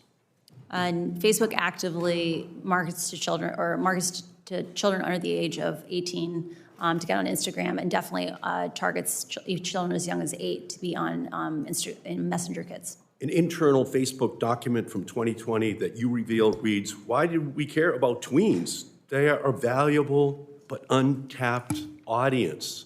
So Facebook only cares about children to the extent that they are of monetary value. Last week, Facebook's global head of safety, Antigone Davis, told me that Facebook does not allow targeting of certain harmful content to teens.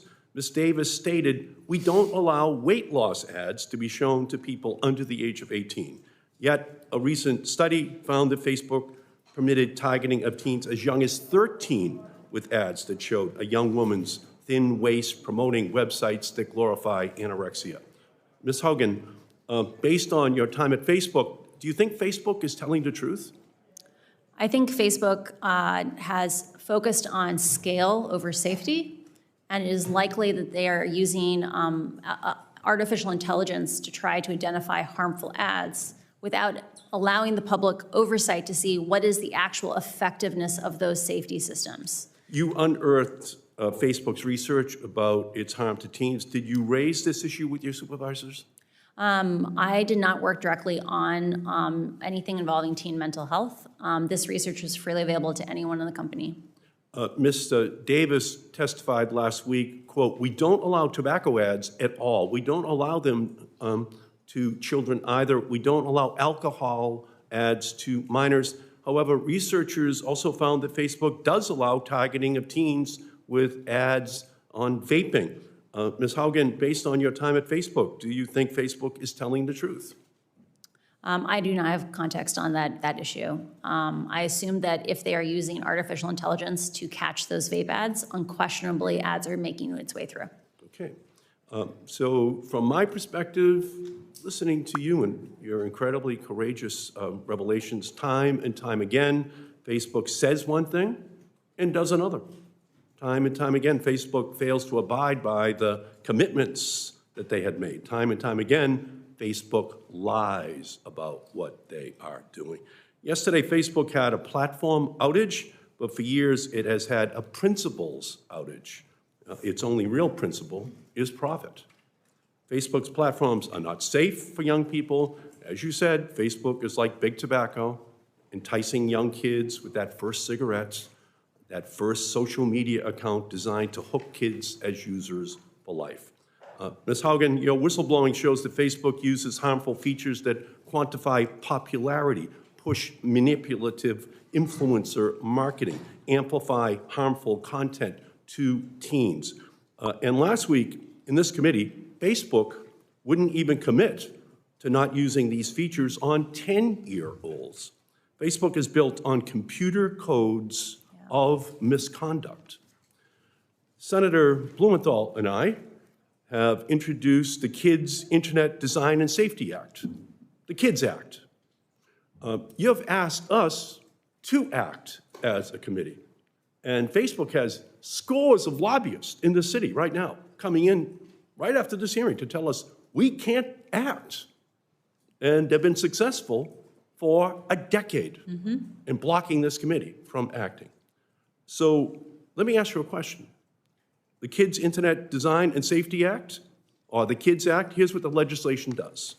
It includes outright bans on children's app features that, one, quantify popularity with likes and follower counts. Promotes promotes influencer marketing, and 3, that amplifies toxic posts, and that it would prohibit Facebook from using its algorithms to promote toxic posts. Should we pass that legislation? I strongly encourage reforms that push us towards human-scale social media and not computer-driven social media.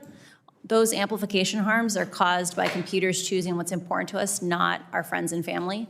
And I encourage any system that children are exposed to not use amplification systems. So you agree that Congress has to enact these special protections for children and teens that stop social media companies from manipulating young users and threatening their well-being, to stop using its algorithm to harm kids. You agree with that?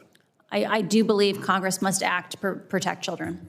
And children and teens also need a privacy online Bill of Rights. I'm the author of the Children's Online Privacy Protection Act of 1998. But it's only for kids under 13 because the industry stopped me from making it age 16 in 1998, because it was already their business model.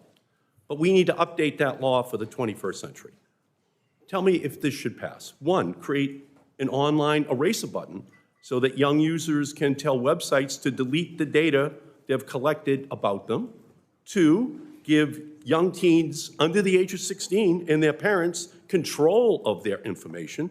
And 3, ban targeted ads to children. I support all those actions. Thank you. And finally, I've also introduced the Algorithmic Justice and Online Platform Transparency Act, which would, 1, open the hood on Facebook and big tech's algorithms so we know how Facebook is using our data to decide what content we see, and 2, ban discriminatory algorithms that harm vulnerable populations online, like showing employment and housing ads to white people, but not to black people in our country. Should Congress pass that bill? Algorithmic bias issues are a major issue for our democracy. During my time at Pinterest, I became very aware of the challenges of, like I mentioned before, it's difficult for us to understand how these algorithms actually act and perform. Facebook is aware of complaints today by people like African Americans saying that Reels doesn't give African Americans the same distribution as white people. And until we have transparency and our ability to confirm ourselves that Facebook's marketing messages are true, we will not have a system that is compatible with democracy. So, I thank Senator Lee. I agree with you and your line of questions. I wrote Facebook asking them to explain that discrepancy, because Facebook, I think, is lying about targeting 13 to 15-year-olds. So here's my message for Mark Zuckerberg. Your time of invading our privacy, promoting toxic content, and preying on children and teens is over. Congress will be taking action. You can work with us or not work with us, but we will not allow your company to harm our children and our families and our democracy any longer. Thank you, Ms. Hogan. We will act. Thanks, Senator Markey. We're going to turn to Senator Blackburn, and then we will take a break. I know that there's some interest in another round of questions. Maybe, maybe we'll turn to Senator Lujan for his questions before. Well, we've got Cruz and Scott. And we have others, so Yes. we'll come back after the. Mr. Chairman? Yeah. I have to go to sit in the chair starting at noon today. Why don't we turn to, you had one question? I do. I have one question. This relates to what Mr. Markey was asking. Does Facebook ever employ child psychologists or mental health professionals to deal with these children online issues that we're discussing? Facebook has many researchers with PhDs. I assume some of them are, I know that some have psychology degrees. I'm not sure if they are child specialists. Facebook also works with external agencies that are specialists at children's rights online. Senator Lujan, and then at the conclusion of Senator Lujan's questions, we'll take a break. We'll come back at noon. Thank you, Mr. Chairman, and I appreciate the indulgence of the committee. Ms. Haugen, last week, the committee heard directly from Ms. Davis, the global head of safety for Facebook.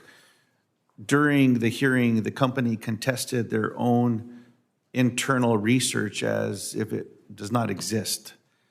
Yes or no, does Facebook have internal research indicating that Instagram harms teens, particularly harming perceptions of body image, which disproportionately affects young women? Yes, Facebook has extensive research on the impacts of its products on teenagers, including young women. Thank you for confirming these reports.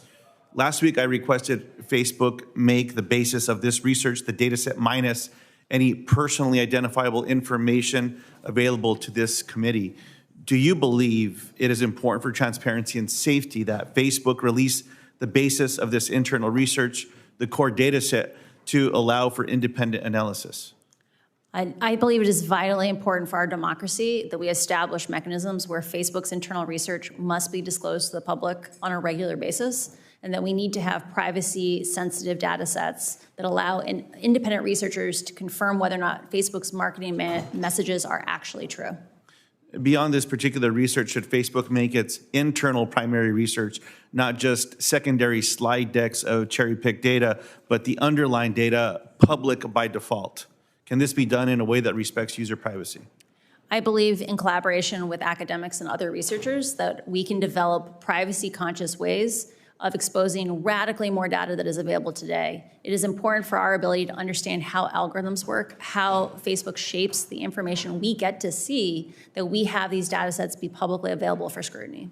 Is Facebook capable of making the right decision here on its own, or is regulation needed to create real transparency at Facebook? Until incentives change at Facebook, we should not expect Facebook to change. We need action from Congress. Last week, I asked Ms. Davis about shadow profiles for children on the site, and she answered that no data is ever collected on children under 13 because they are not allowed to make accounts. This tactfully ignores the issue. Facebook knows children use their platform. However, instead of seeing this as a problem to be solved, Facebook views this as a business opportunity. Yes or no, does Facebook conduct research on children under 13, examining the business opportunities of connecting these young children to Facebook's products? I want to emphasize how vital it is that Facebook should have to publish the mechanisms by which it tries to detect these children, because they are on the platform in far greater numbers than anyone is aware. I do believe that, or I am aware that Facebook is doing research on children under the age of 13, and those studies are included in my disclosure.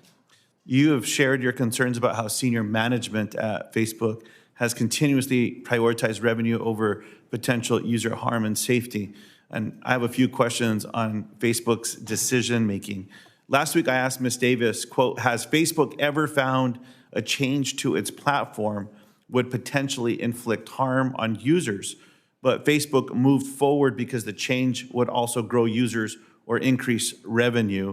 Ms. Davis said in response, quote, it's not been my experience at all at Facebook. That's just not how we would approach it. Yes or no, has Facebook ever found a feature on its platform harmed its users, but the feature moved forward because it would also grow users or increase revenue? Facebook likes to paint that these issues are really complicated. There are lots of simple issues. For example, requiring someone to click through on a link before you reshare it. That's not a large imposition, but it does decrease growth a tiny little amount, because in some countries, reshares make up 35% of all the content that people see.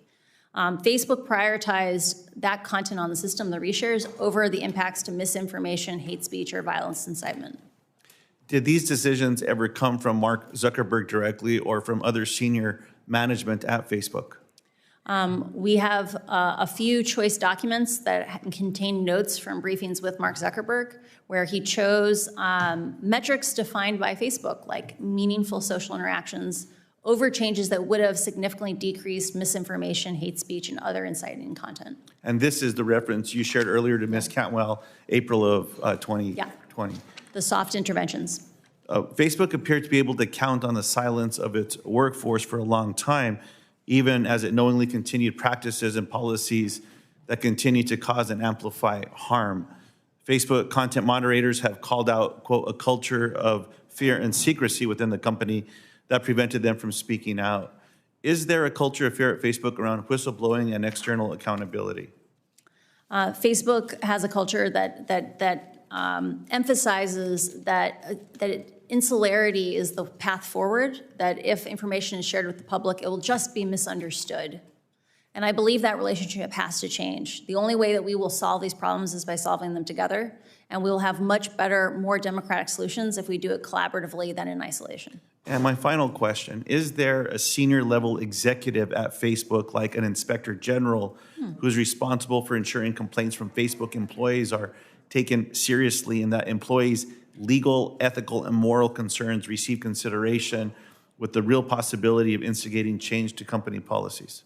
I'm not aware of that role, but the company is large and it may exist.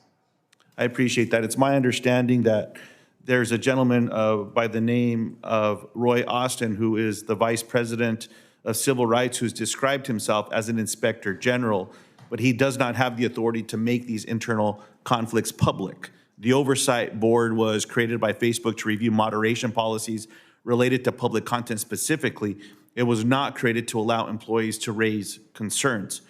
So again, another area of interest I believe that we have to act on. I thank you for coming forward today. My pleasure. Happy to serve. The committee is in recess.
can manipulate its algorithms to attract users.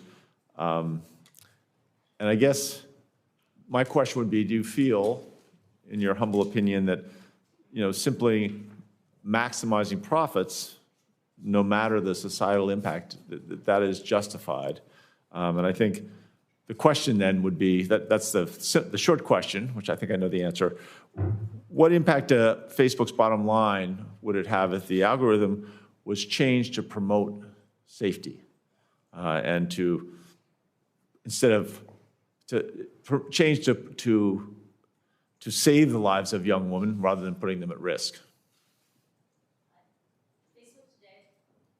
I'm learning about the talk button. Facebook today has a profit, makes approximately $40 billion a year in profit. A lot of the changes that I'm talking about are not going to make Facebook an unprofitable company. It just won't be a ludicrously profitable company like it is today.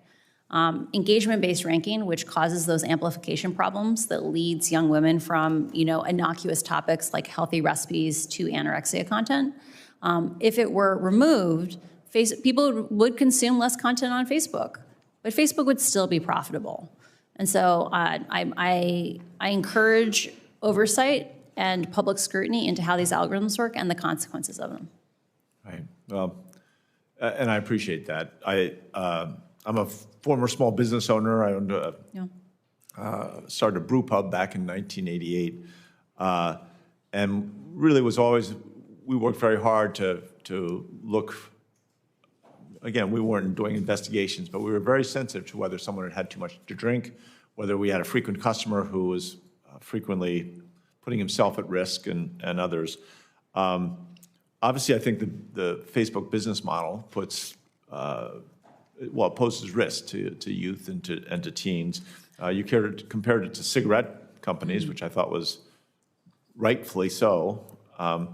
If this, I guess the question is this level of risk appropriate? Or is there a level of risk that would be appropriate? I think there is an opportunity to reframe some of these oversight actions. So when we think of them as these trade-offs of like it's either profitability or safety, I think that's a false choice. And then in reality, the thing I'm asking for is a move from short-termism, which is what Facebook is run under today, right, is being led by metrics and not led by people.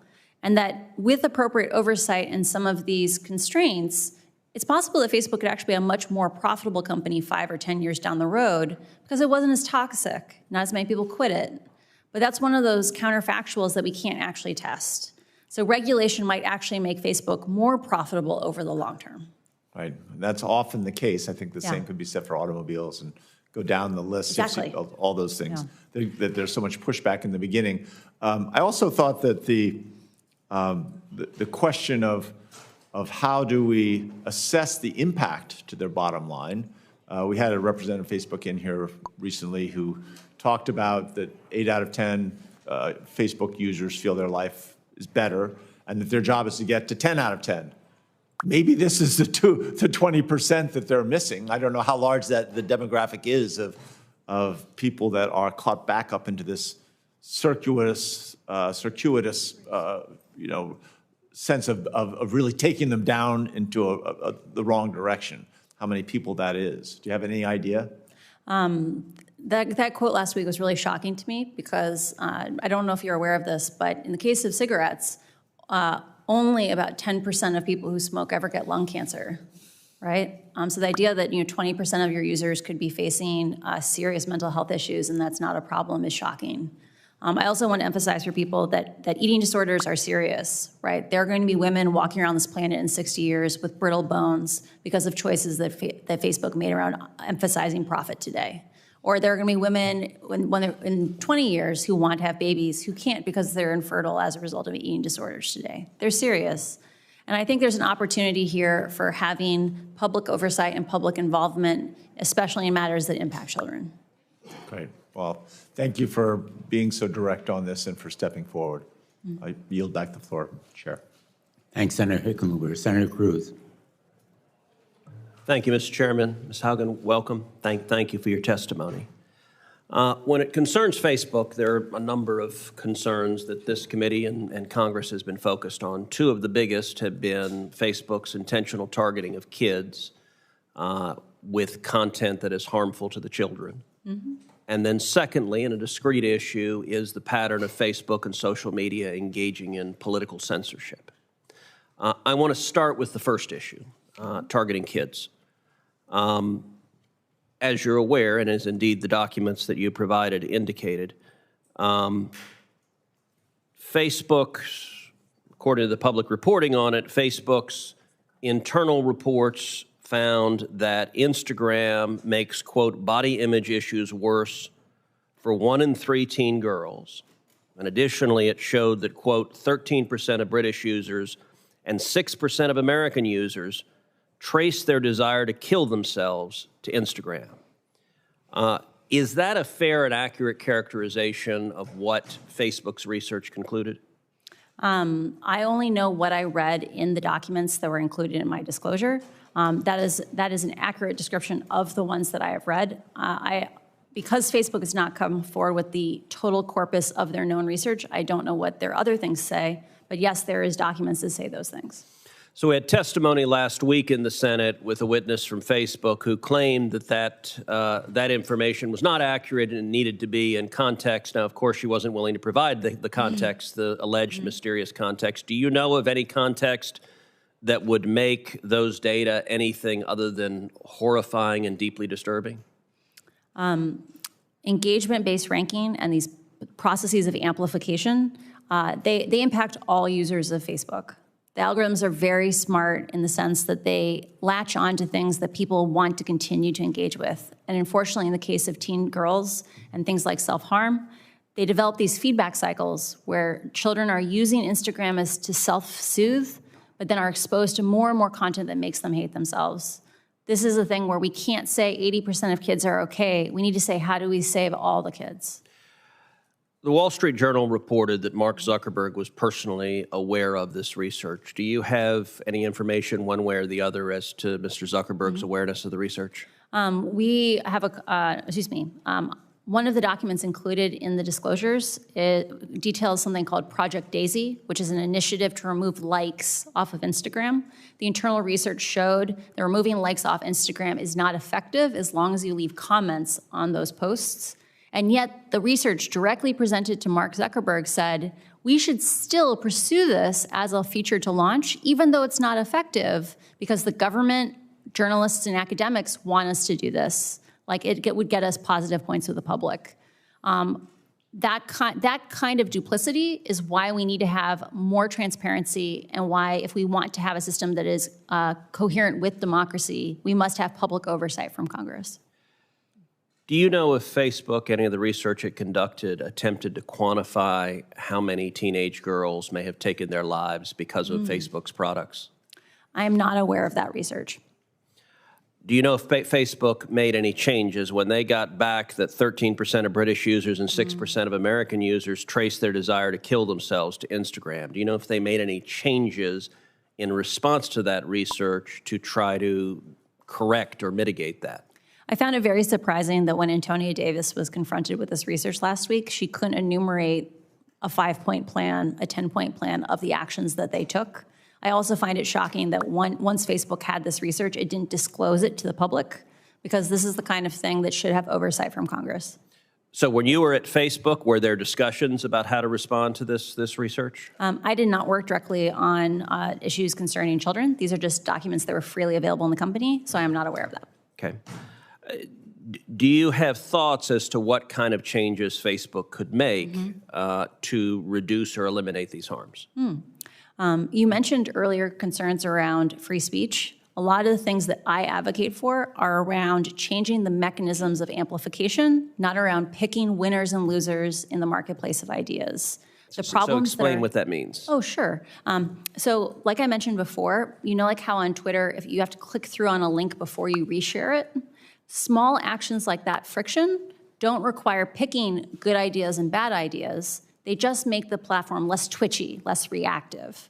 And Facebook's internal research says that each one of those small actions dramatically reduces misinformation, hate speech, and violence inciting content on the platform. So, and we're running out of time, but on the second major topic of concern of Facebook, which is censorship, based on what you've seen, are you concerned about political censorship at Facebook and in big tech?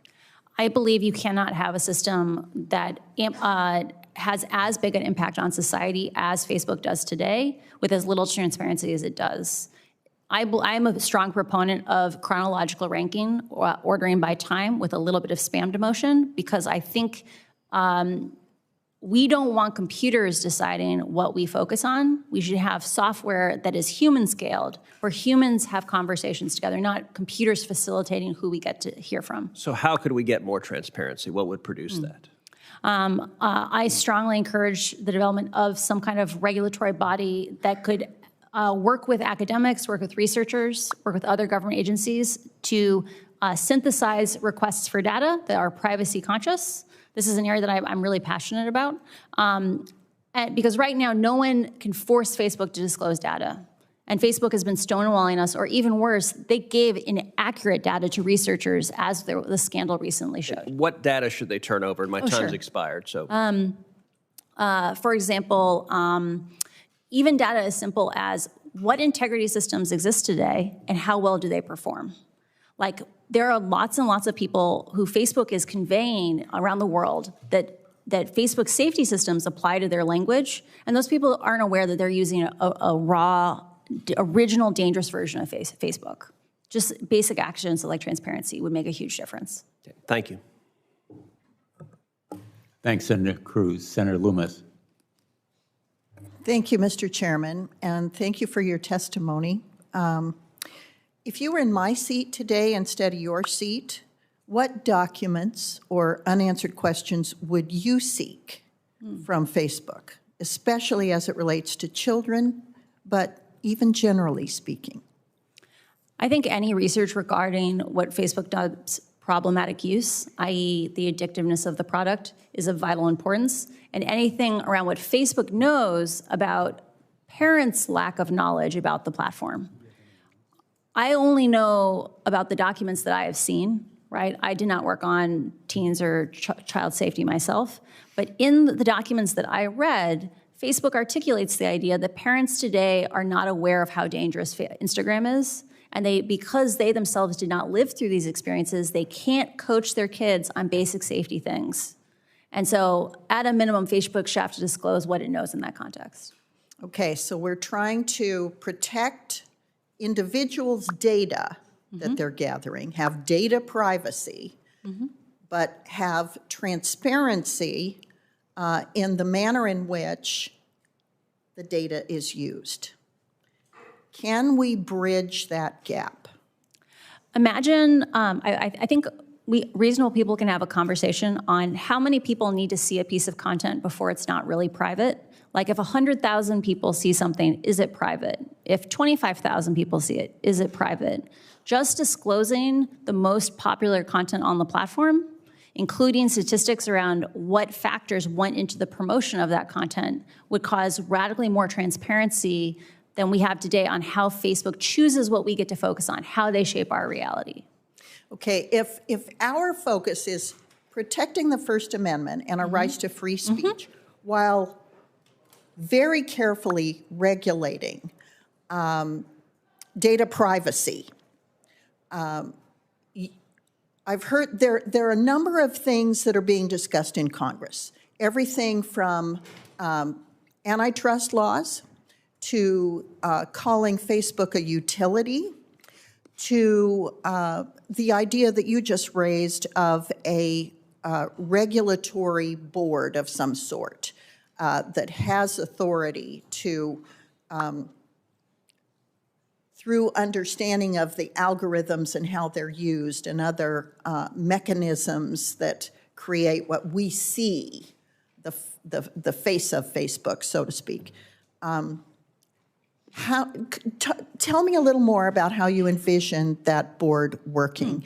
What is in your mind, based on your understanding of the company and the ill consequences, what is the best approach to bridging the gap between keeping speech free and protecting individual privacy with regard to data? So I think those issues are, they're independent issues. So we can talk about free speech first, which is having more transparency. Like Facebook has solutions today that are not content-based.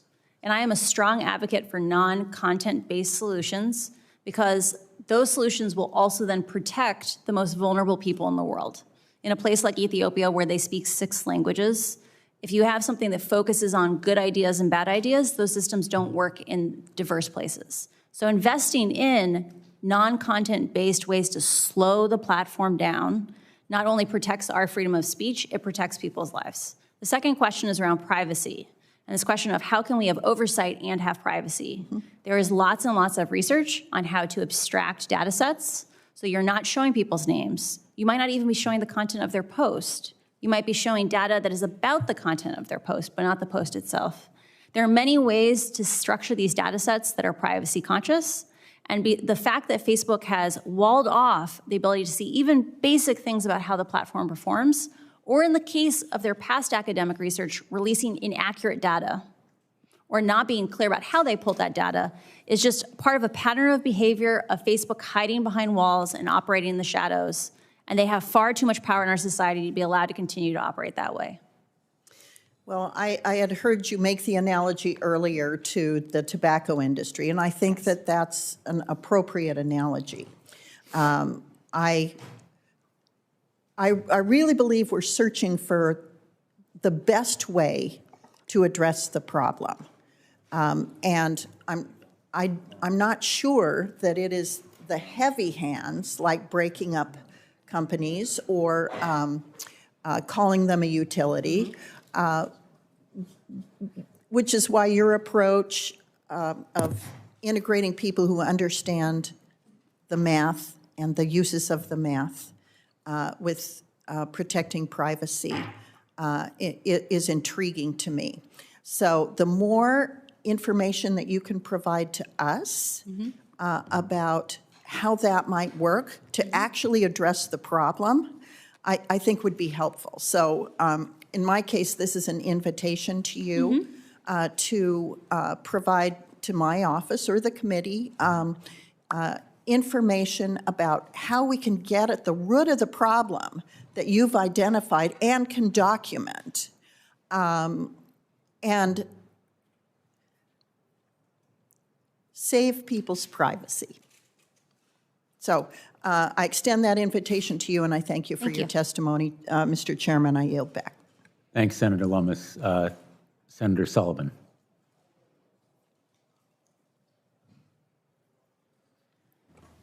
Thank you, Mr. Chairman, and I want to thank our witness here. It's been a good hearing. A lot of information's been learned, particularly on the issue of how this is impacting our kids.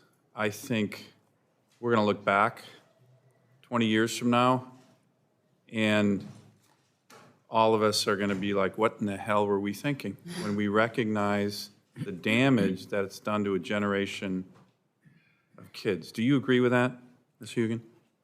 When Facebook has made statements in the past about how much benefit Instagram is providing to kids' mental health, like kids are connecting who were once alone, what I'm so surprised about that is if Instagram is such a positive force, have we seen a golden age of teenage mental health in the last 10 years? Yeah. No, we've seen the opposite, right? We've seen escalating rates of suicide and depression amongst teenagers. Do you think those rates are at least in part driven by the social media phenomenon? There is a broad swath of research that supports the idea that usage of social media amplifies the risk for these mental health harms. So right now, and this hearing is helping illuminate it, we are seeing— And Facebook's own research shows that. Right?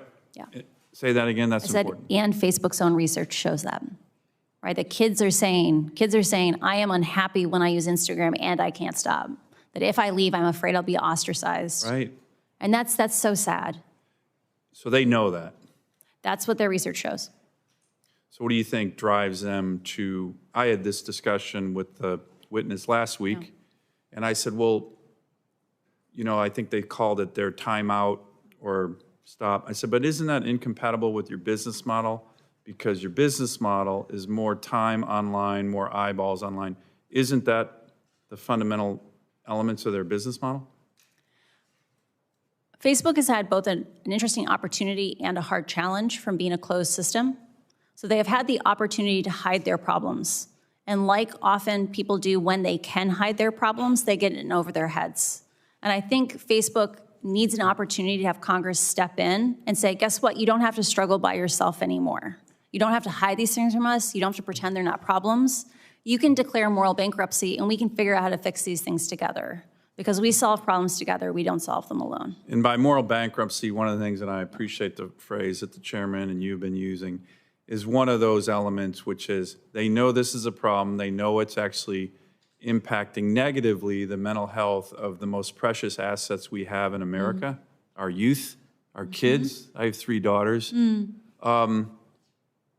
They know that that is happening, and yet the moral bankruptcy, from your perspective, is the continuation of this simply because that's how they make money? I phrase it slightly differently. We have financial bankruptcy because we value people's lives more than we value money, right? The people get in over their heads and they need a process where they admit they did something wrong, but we have a mechanism where we forgive them and we have a way for them to move forward. Facebook is stuck in a feedback loop that they cannot get out of. They have been hiding this information because they feel trapped, right? Like they would have come forward if they had solutions to these things. They need to admit they did something wrong and they need help to solve these problems. And that's what moral bankruptcy is. Let me ask, I'm going to switch gears here, and this is,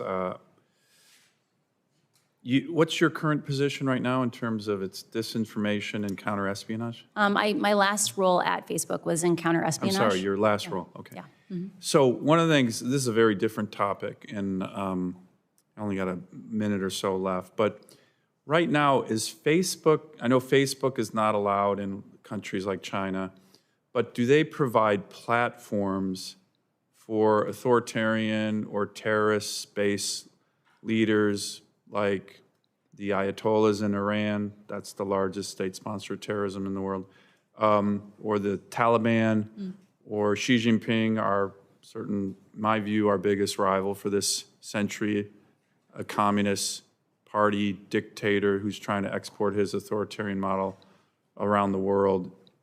Do they provide a platform for those kind of leaders who, in my view, clearly don't hold America's interests in mind? Does Facebook provide that platform? During my time working with the Threat Intelligence Org, so I was a product manager supporting the counter-espionage team. My team directly worked on tracking Chinese participation on the platform, surveilling, say, Uyghur populations in places around the world, that you could actually find the Chinese based on them doing these kinds of things. So Facebook, I'm sorry. We also saw active participation of, say, the Iran government doing espionage on other state actors. So this is definitely a thing that is happening, and I believe Facebook's consistent understaffing of the counter-espionage, information operations, and counterterrorism teams is a national security issue, and I'm speaking to other parts of Congress about that. So you are saying, in essence, that the platform, whether Facebook knows it or not, is being utilized by some of our adversaries in a way that helps push and promote their interests at the expense of America's?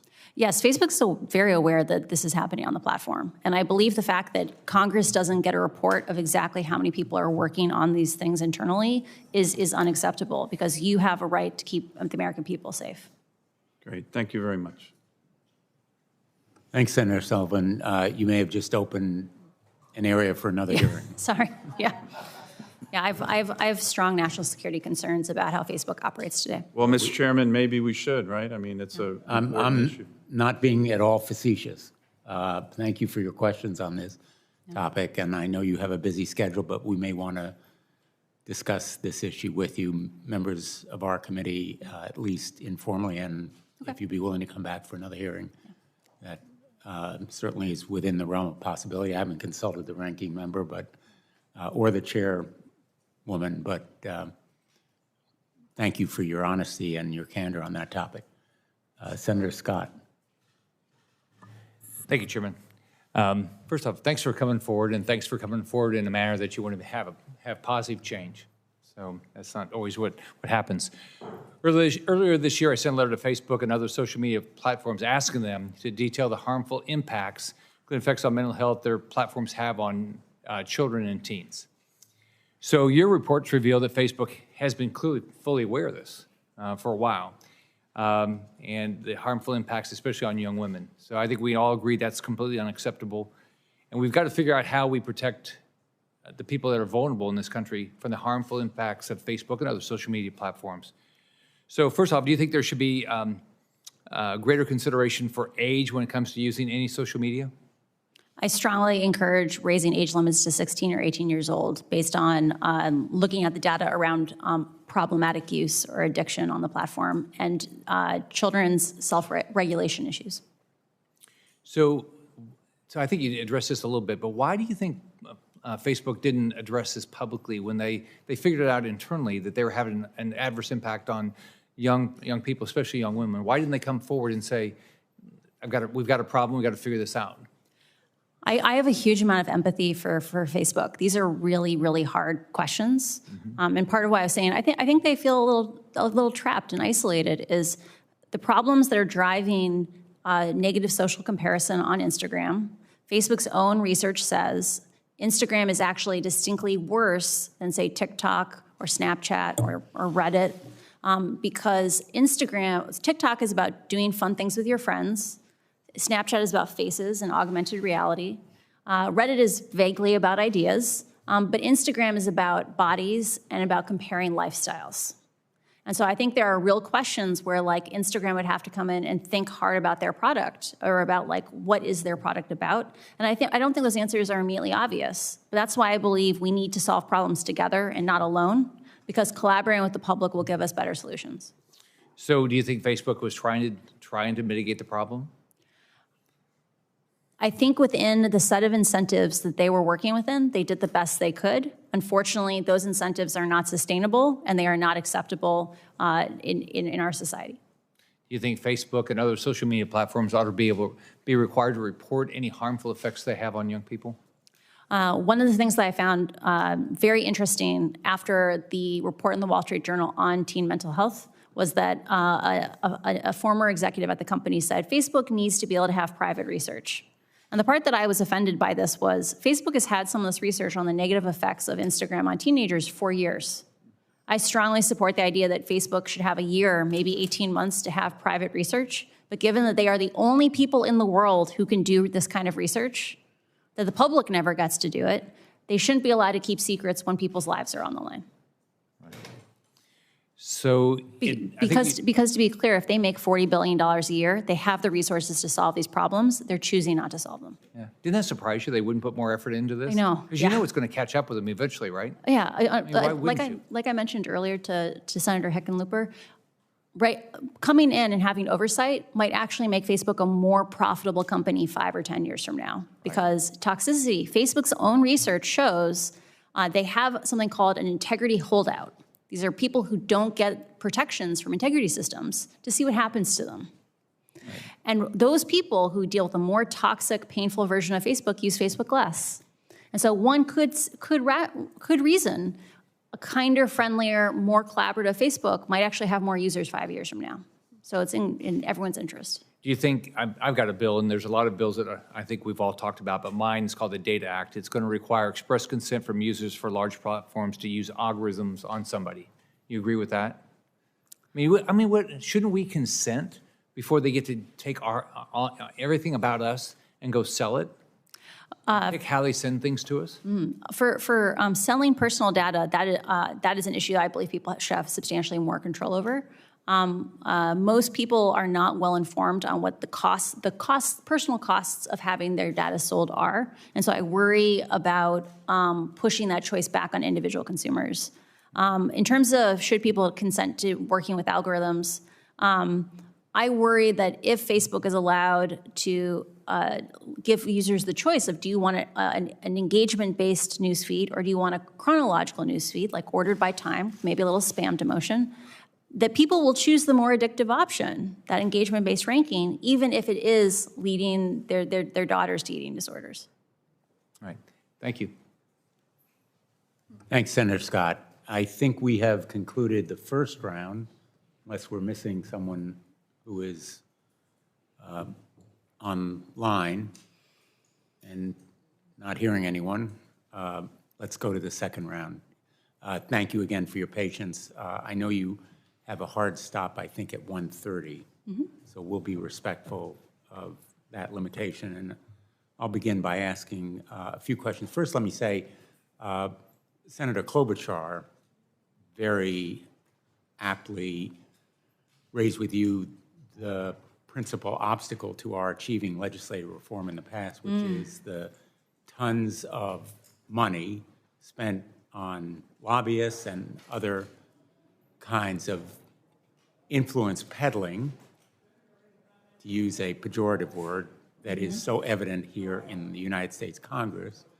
Some of it's dark money, some of it is very overt, but I guess the point I'd like to make to you personally is that your being here really sends a profound message to our nation that one person can really make a difference.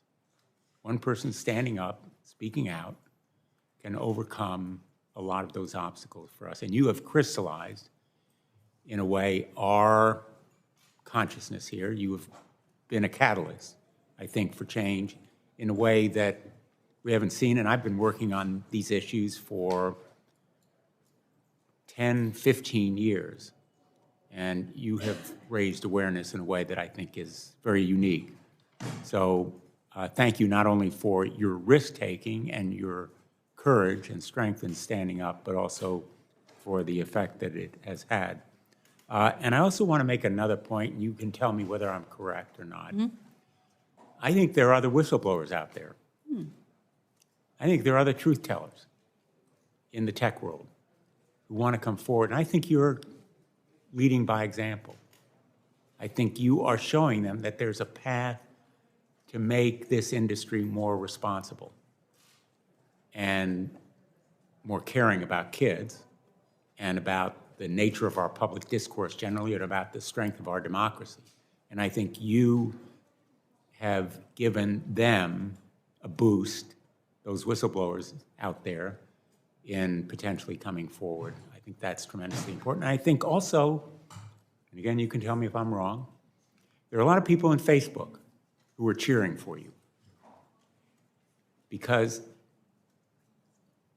there are public reports, and I know of some of my friends in this world who tell me that there are people working for Facebook who wish they had the opportunity and the courage to come forward as you have done, because they feel a lot of reservations about the way that Facebook has used the platform, used algorithms, used content, and pushed it on kids in this way. So those are sort of hypotheses that I hope you can confirm. And I also would like to ask you, because a lot of parents are watching right now. So you've advised us on what you think we should do, the reforms, some of them that you think we should adopt, stronger oversight, authorized by Congress, better disclosure, because right now, Facebook essentially is a black box for most of America. Facebook is a black box that's designed by Mark Zuckerberg Incorporated. Mark Zuckerberg and his immediate coterie, and the buck stops with him. And reform of Section 203, so there's some legal responsibility. So people have a day in court, some kind of recourse legally when they're harmed by Facebook, because right now it has this broad immunity. Most of America has no idea.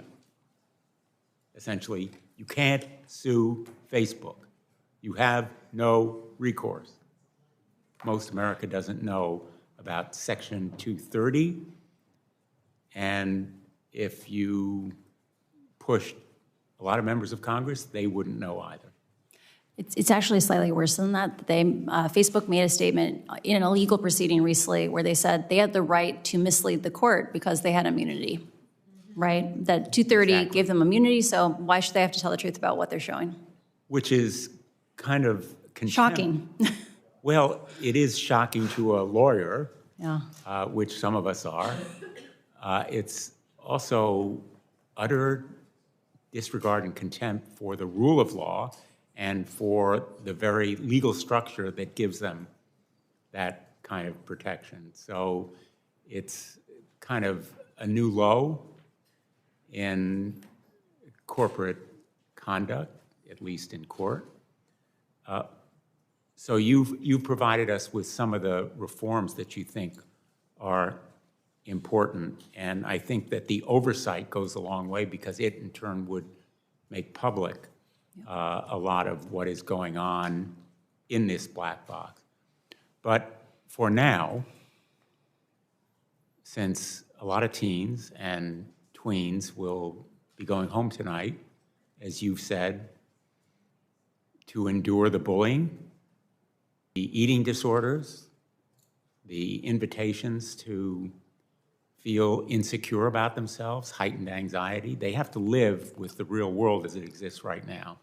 And they will be haunted for their lifetimes by these experiences. What would you tell parents right now? What would you advise them about what they can do? Because they need more tools. And some of the proposals that have been mentioned here would give parents more tools to protect their children. Right now, a lot of parents tell me they feel powerless. They need more information. They're way behind their kids in their adeptness online. And they feel that they need to be empowered in some way to protect their kids in the real world right now in real time. So I offer you that open-ended opportunity to talk to us a little bit about your thoughts. Very rarely do you have one of these generational shifts where the generation that leads, like parents who guide their children, have such a different set of experiences that they don't have the context to support their children in a safe way. There is an active need for schools or maybe the National Institutes of Health to make established information where if parents want to learn on how they can support their kids, it should be easy for them to know what is constructive and not constructive. Because Facebook's own research says kids today feel like they are struggling alone with all these issues because their parents can't guide them. And one of the things I'm saddest when I look on Twitter is when people blame the parents for these problems with Facebook. They say, just take your kid's phone away. And the reality is those issues are a lot more complicated than that. And so we need to support parents because right now, if Facebook won't protect the kids, we at least need to help the parents to protect the kids. If parents are anguished They are. about this issue, parents are hardly uncaring. They need the tools, they need to be empowered. And I think that the major encouragement for reforms is going to come from those parents. And you have pointed out, I think in general, but I'd like you to just confirm for me, this research and the documents containing that research is not only findings and conclusions, it's also recommendations for changes. What I hear you saying is that again and again and again, these recommendations were just rejected or disregarded, correct? There is a pattern of behavior that I saw at Facebook, of Facebook choosing to prioritize its profits over people. And any time that Facebook faced even tiny hits to growth, like 0.1% of sessions, 1% of views, that it chose its profits over safety. And you mentioned, I think, bonuses tied to downstream MSIs. To core MSI, yeah. Could you explain what you meant? So MSI is meaningful social interaction. Facebook's internal governance is very much based around metrics. So Facebook is incredibly flat. to the point where they have the largest open floor plan office in the world. It's a quarter of a mile long and one room, right? They believe in flat. And instead of having internal governance, they have metrics that people try to move. In a world like that, it doesn't matter that we now have multiple years of data saying MSI may be encouraging bad content, might be making spaces where people are scared, where they are shown information that puts them at risk. It's so hard to dislodge a ruler like that, a yardstick, that you end up in the situation where, because no one is taking leadership, like no one is intentionally designing these systems, it's just many, many people running in parallel, all moving the metric, that these problems get amplified and amplified and amplified, and no one steps in to bring the solutions. And I just want to finish, and then I think we've been joined by Senator Young, and then we'll go to Senator Blackburn and Senator Klobuchar. I spent a number of years as an attorney general helping to lead litigation against big tobacco. And I came to hear from a lot of smokers how grateful they were, ironically and unexpectedly, that someone was fighting big tobacco, because they felt they had been victimized as children. They started smoking when they were 7, 8, 12 years old because big tobacco was hooking them. And as we developed the research, very methodically and purposefully addicting them at that early age, when they believed that they would make themselves more popular, that they would be cool and hip if they began smoking. And then nicotine hooked them. Now, physiologically, nicotine has addictive properties. What is it about Facebook's tactics of hooking young people that makes it similar to what big tobacco has done?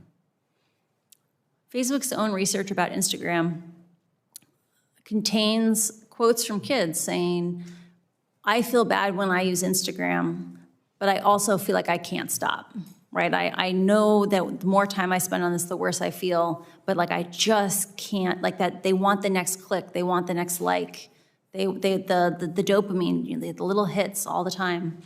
And I feel a lot of pain for those kids, right? Like they say they fear being ostracized if they step away from the platform.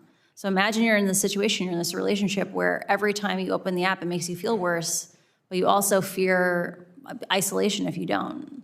I think there's a huge opportunity here to make social media that makes kids feel good, not feel bad, and that we have an obligation to our youth to make sure that they're safe online. Thank you. Senator Young.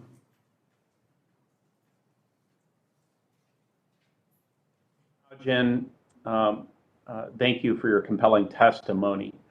In that testimony, you discuss how Facebook generates self-harm and self-hate, especially among vulnerable groups like teenage girls.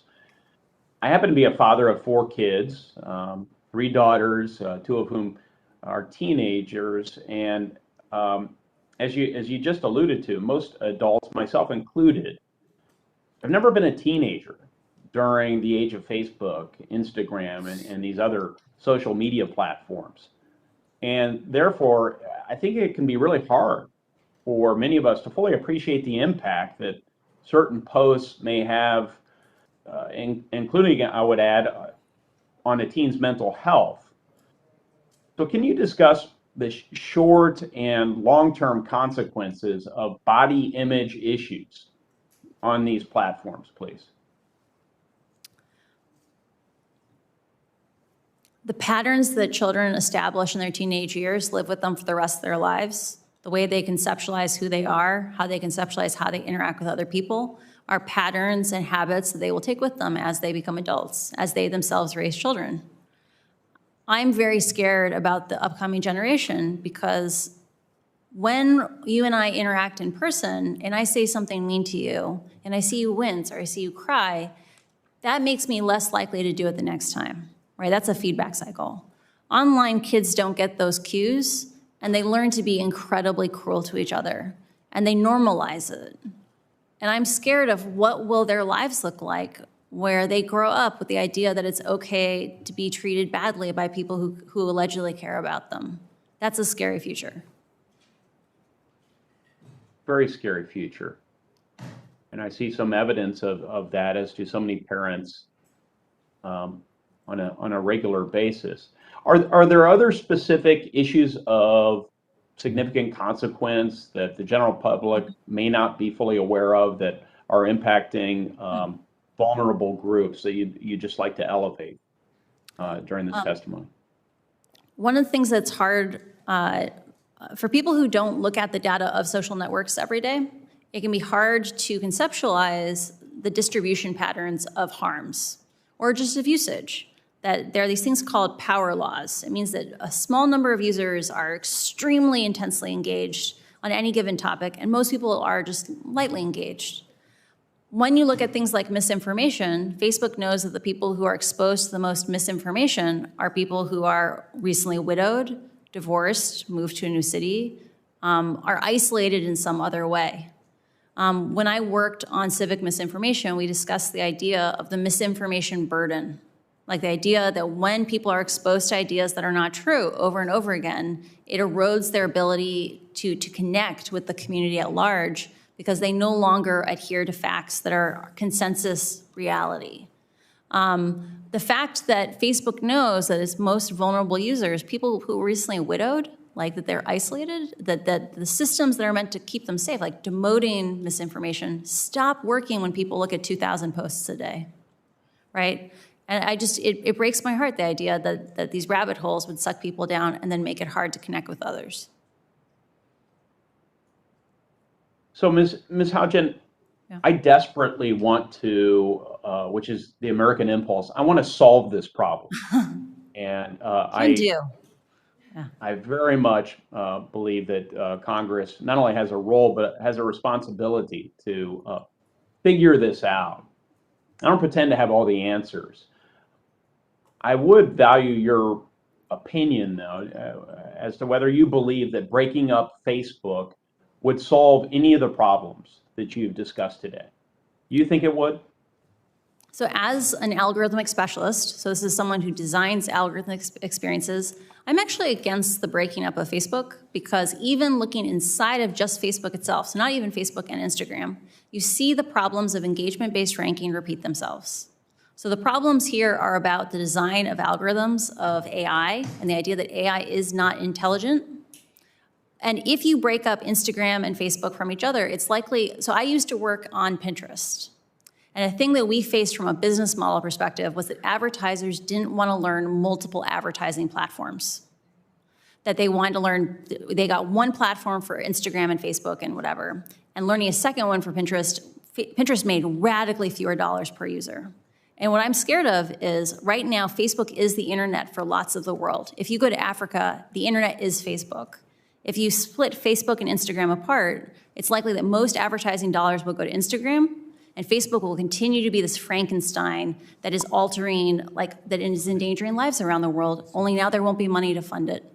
And so I think oversight and finding collaborative solutions with Congress is going to be key because these systems are going to continue to exist and be dangerous even if broken up. Thank you. Thanks, Senator Young. Yeah. Senator Blackburn. Thank you, Mr. Chairman.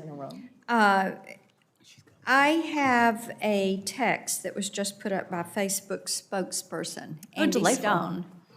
It says, just pointing out the fact that Frances Hogan did not work on child safety or Instagram or research these issues and has no direct knowledge of the topic from her work at Facebook. So I will simply say this to Mr. Stone. If Facebook wants to discuss their targeting of children, if they want to discuss their practices of privacy invasion or violations of the Children Online Privacy Act, I am extending to you an invitation to step forward, be sworn in, and testify before this committee. We would be pleased to hear from you and welcome your testimony. One quick question for you. What's the biggest threat to Facebook's existence? Is it greed? Is it regulators? Is it becoming extinct or obsolete for teenage users? What is the biggest threat to their existence? I think the fact that Facebook is driven so much by metrics and that these lead to a very heavy emphasis on short-termism, that every little individual decision may seem like it helps with growth, but if it makes it more and more toxic platform that people don't actually enjoy, like when they passed meaningful social interactions back in 2018, Facebook's own research said that users said it made it less meaningful, right? I think this aggregated set of short-term decisions endangers Facebook's future. Okay. But sometimes we need to pull it away from business as usual, help it write new rules if we want it to be successful in the future. So they can't see the forest for the trees. Yes, yes. Very well put. Thank you. And I know Senator Klobuchar is waiting, so I'll yield my time back, and I thank you. Thanks, Senator Blackburn. Thank you very much, and thank you to both of you for your leadership. And all three of us are on the Judiciary Committee, so we're also working on a host of other issues, including the App Store issues, which is unrelated to Facebook, actually, including issues relating to dominant platforms when they promote their own content or engage in exclusionary conduct, which I know is not our topic today. I see the thumbs up from you, Ms. Haugen, which I appreciate. And I think this idea of establishing some rules of the road for these tech platforms goes beyond the kid protection that we so dearly need to do. And I just want to make sure you agree with me on that. Totally. I was shocked when I saw the New York Times story a couple of weeks ago about Facebook using its own platform to promote positive news about itself. I was like, wow. I knew you shaped our reality. I wasn't aware it was that much. Right, and that's a lot of the work that we're doing over there. So I want to get to something Senator Young was talking about, misinformation. And Senator Lujan and I have put together an exception, actually, to the 230 immunity when it comes to vaccine misinformation in the middle of a public health crisis. Last week, YouTube announced it was swiftly banning all anti-vaccine misinformation. And I've long called on Facebook to take similar steps. They've taken some steps. But do you think they can remove this content? And do they put sufficient gotten the vaccines? It's because I know the guy I walked into a cafe and said his mother-in-law wouldn't get a vaccine because she thought a microchip would be planted in her arm. Could you... which is false. I'm just saying that for the record here. Could, in case it gets put on social media, could you talk about, are there enough resources to stop this from happening? I do not believe Facebook, as currently structured, has the capability to stop vaccine misinformation because they're overly reliant on artificial intelligence systems that they themselves say will likely never get more than 10 to 20% of content. There you go. And yet it's a company that, cap over $1 trillion, one of the world's biggest companies that we've ever known. And that's what really bothers me. Here, Senator Lujan and I also have pointed out the issue with content moderators. Does Facebook have enough content moderations for content in Spanish and other languages besides English? One of the things that was disclosed, we have documentation that shows how much operational investment there was by different languages, and it showed a consistent pattern of underinvestment in languages that are not English. I am deeply concerned about Facebook's ability to operate in a safe way in languages beyond maybe the top 20 in the world. Okay, thank you. We go back to eating disorders. Today you've said that you have documents indicating Facebook is doing studies on kids under 13, even though technically no kids under 13 are permitted on the platform. The potential for eating disorder content to be shown to these children raises serious concerns. Senator Blumenthal's been working on this. I've long been focused on this eating disorder issue, given the mortality rates. Are you aware of studies Facebook has conducted about whether kids under 13 on the platform are nudged towards content related to eating disorders or unhealthy diet practices? CNN also did investigation on this front. I have not seen specific studies regarding eating disorders in under the age of 13, but I have seen research that indicates that they are aware that teenagers coach tweens who are on the platform to not reveal too much, to not post too often, and that they have categorized that as a myth that you can't be authentic on the platform, and that the marketing team should try to advertise to teenagers to stop coaching tweens that way. I believe we've shared that document with Congress already. Exactly. Well, thank you, and we'll be looking more. Speaking of the research issue, Facebook has tried to downplay the internal research that was done, saying it was unreliable.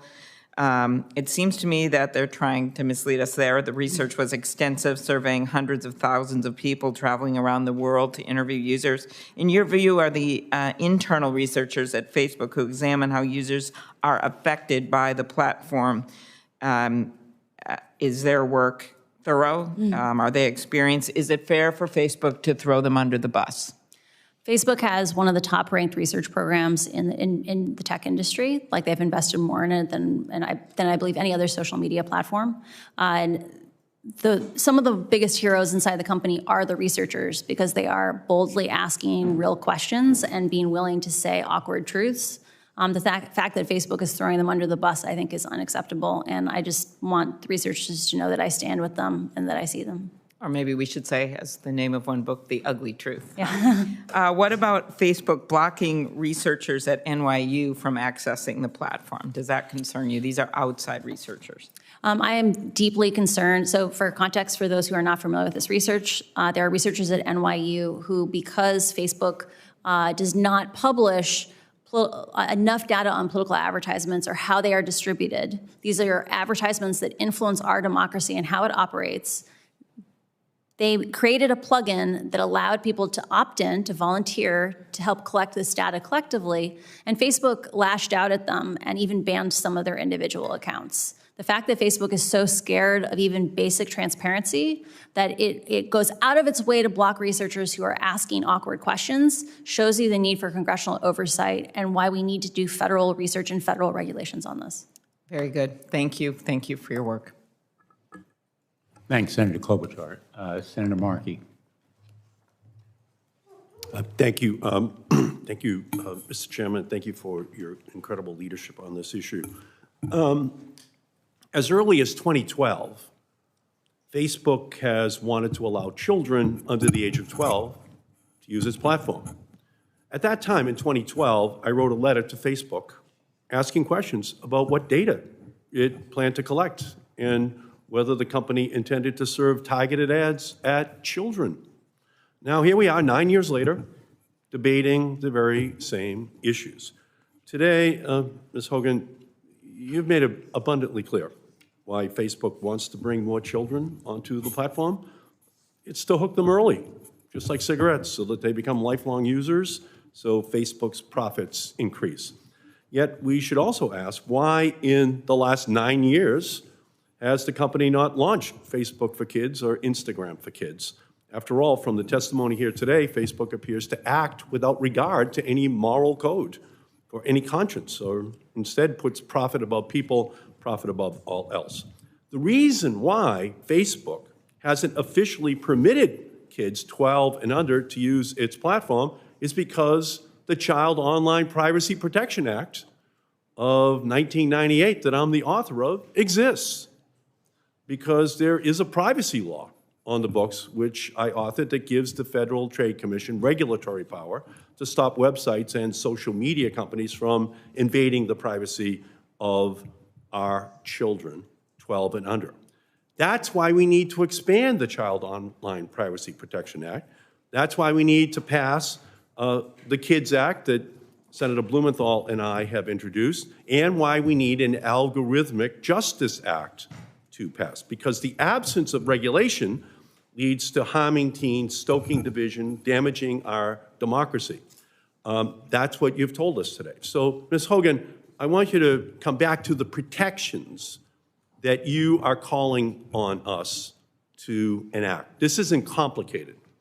We're going to be told online all day with these paid Facebook people, oh, Congress can't act. They're not experts. It's too complicated for Congress. Just get out of the way. You're not experts. Well, this isn't complicated. Facebook and its big tech lobbyists are blocking my bills to protect kids because it would cost them money. That's how complicated it is. So let's start with the KIDS Act that Senator Blumenthal and I that would ban influencer marketing to kids. Today's popular influencers peddle products while they flaunt their lavish lifestyles to young users. Can you explain how allowing influencer marketing to teens and children makes Facebook more money?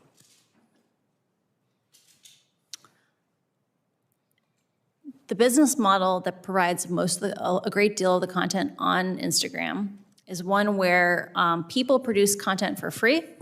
They put it on Instagram for free, no one's charged for it.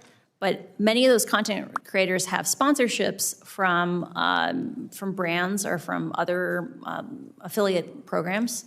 Facebook needs those content creators to continue to make content so that we will view content and in the process view more ads.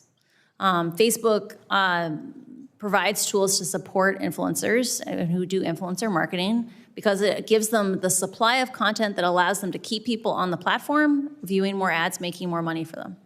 Yeah, so I am actually the author of the 1990 Children's Television Act. What does that do? Well, it says to all the television networks in America, stop preying upon children. Stop using all of your power in order to try to get young children in our country hooked on the products that are going to be sold. We had to pass a law that banned television stations from doing this. That's why I knew that after my law passed in 1996 to break up the monopolies of the telecommunications industry and allow in the Googles and the Facebooks and all the other companies, you name it, that we would need a child privacy protection there because everyone would just move over to that new venue. It was pretty obvious. And of course, the industry said, no way we're going to have privacy laws for adults. And they blocked me from putting that on the books in 1996. But at least for children, I got up to age 12. That's all I could get out of the industry. But we also know that as time has moved on, they've become even more sophisticated. So that the KIDS Act is necessary to stop children and teen apps from being features such as likes and follower counts that quantify popularity. Ms. Hogan, can you explain how allowing these features that create an online popularity contest makes Facebook more money? Just to make sure, so I am only familiar with issues regarding teens from the research I have read of Facebook's. So I want to put that caveat in there. The research I have seen with regard to quantifiable popularity is that as long as comments are allowed, so this is not a quantitative thing, this is just comments, as long as comments are still on posts on Instagram, just taking likes off Instagram doesn't fix the social comparison problem. That, teenage girls are smart. They see that Sally is prettier than them. Her pictures are really good. She gets tons of comments. They don't get very many comments, right? And so I do think we need larger interventions than just removing quantitative measures. Facebook has a product that is very attractive. The reason why they have the study of problematic use is because it is kind of addictive. And those kinds of things, like having lots of little feedback loops, keeps kids engaged. And like I mentioned earlier, part of why Facebook switched over to meaningful social interactions was it found that if you got more likes, more comments, more reshares, you produced more content. And so having those systems of little rewards makes people produce more content, which means we view more content and we view more ads, which makes them more money. Okay, and the KIDS Act that Senator Blumenthal and I are advocating for also prohibits amplification of dangerous and violent content to children and teens. Can you explain how algorithms pushing that dangerous content makes Facebook more money? I don't think Facebook ever set out to intentionally promote divisive, extreme, polarizing content. I do think, though, that they are aware of the side effects of the choices they have made around amplification. And they know that algorithmic-based ranking, so engagement-based ranking, keeps you on their sites longer. You have longer sessions, you show up more often, and that makes them more money. So do you believe we have to ban all features that quantify popularity as a starting point in legislation?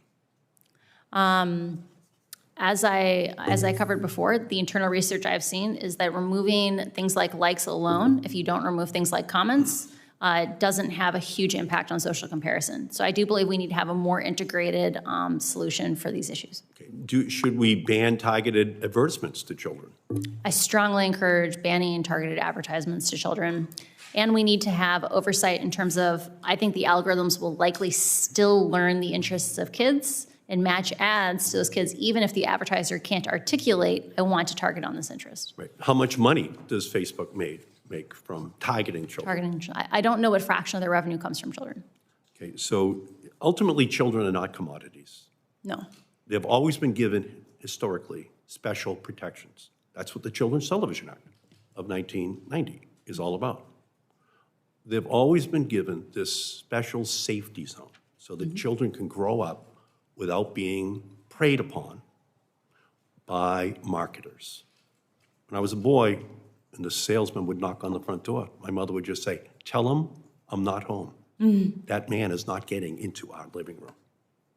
Well, I would say to my mother, "But you are home." "Not to him," she would say. Well, we need to give parents the ability just to say, no one's home for you and your company and your attempts to prey upon children, to get into our living room. That's our moment in history, and we have to make sure that we respond to the challenge. Thank you, Mr. Chairman. Thank you, Senator Markey, and my thanks to Senator Markey for his leadership over many years on protecting children. As you've heard, he was a champion in the House of Representatives before coming here, well before I was in the United States Senate, but around the time I was elected Attorney General. I've been very pleased and honored to work with him on legislation now going forward, and I join him in thanking you. I have just a few concluding questions, and I seem to be the last one left standing here, so the good news is I don't think we'll have others, but as you may know, you do know, my office created an Instagram user identified as a 13-year-old girl. She followed a few easily identifiable accounts on weight loss, dieting, eating disorders, and she was deluged, literally, within a day of content pushed to her by algorithms that, in effect, promoted self-injury and eating disorders. Are you surprised by that fact? I'm not surprised by that fact. Facebook has internal research where they have done even more gentle versions of that experiment, where they have started from things like interest in healthy recipes, so not even extreme dieting. And because of the nature of engagement-based ranking and amplification of interests, that imaginary user was pushed, or that real account was pushed towards extreme dieting and pro-anorexia content very rapidly. And that's the algorithm. That's the algorithm. That algorithm could be changed. The algorithm definitely could be changed. I have firsthand experience from having worked at Pinterest. Pinterest used to be an application that was heavily based just on you follow certain people's pins, and those are put into your feed. And over time, it grew to be much, much more heavily based on recommendations, that the algorithm would figure out, what are you interested in? You can have wonderful experiences that are based on human interactions. So these are human scale technologies, not computers choosing what we focus on. So the average parent listening here, worried about their daughter or son being deluged with these kinds of content, would want that kind of algorithm changed, I would think, and would welcome the oversight that you're recommending. I believe parents deserve more options and more choices, and today they don't know even what they could be asking for.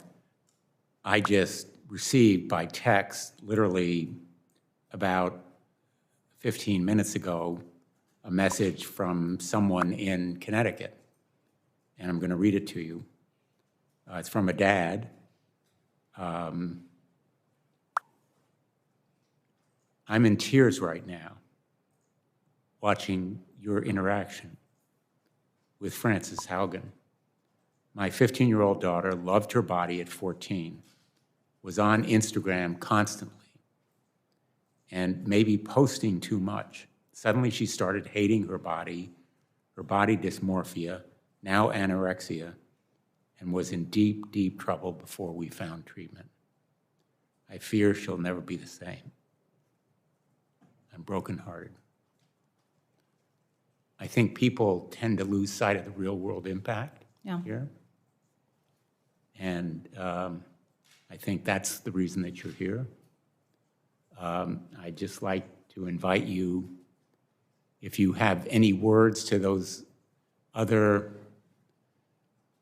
employees at big tech, the workers who may be troubled by the misconduct or unethical conduct that they see, what you would tell them. We live in a pattern that we have seen throughout time with regard to technologies is that humans are very crafty people. Like we find interesting solutions, but we often get out over our skis, right? We develop things that are of a larger scale than we really know how to handle. And what we have done in the past is when we see this happen, we take a step back and we find institutions and we find frameworks for doing these things in a safe way. We live in a moment where whistleblowers are very important because these technological systems are walled off. They are very complicated. They're things that you need to be a specialist to really understand the consequences of.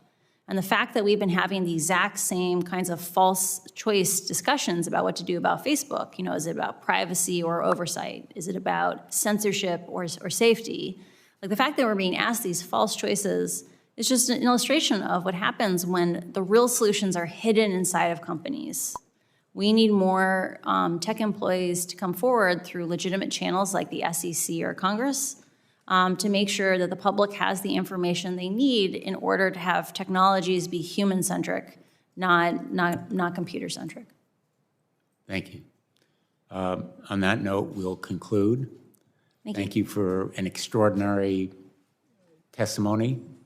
I think that anybody watching would be impressed and much better informed.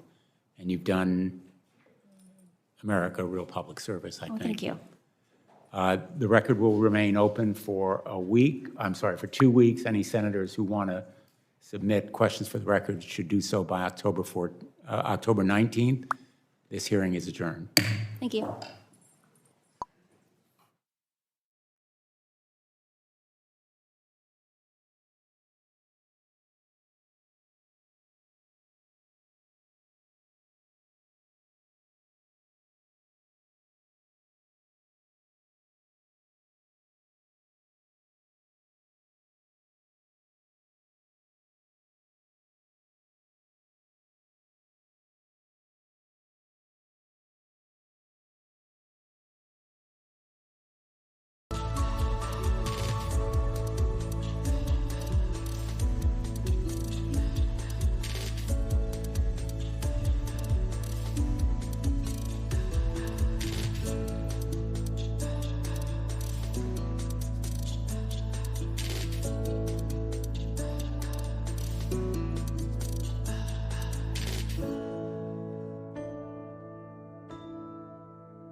welcome back, everybody. How you doing? Spectre here, tuning back in to kind of round out the old day here.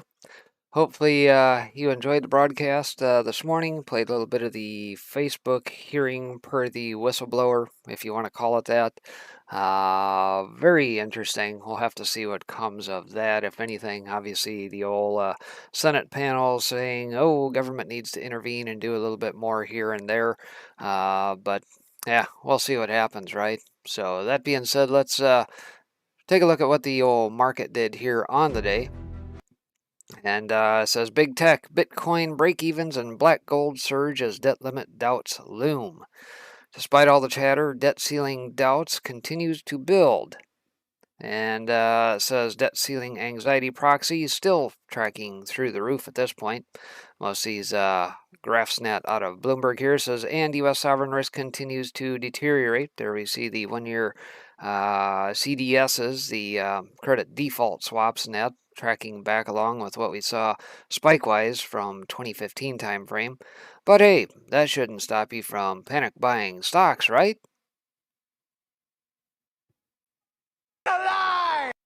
There you go. Smartest man alive, of course.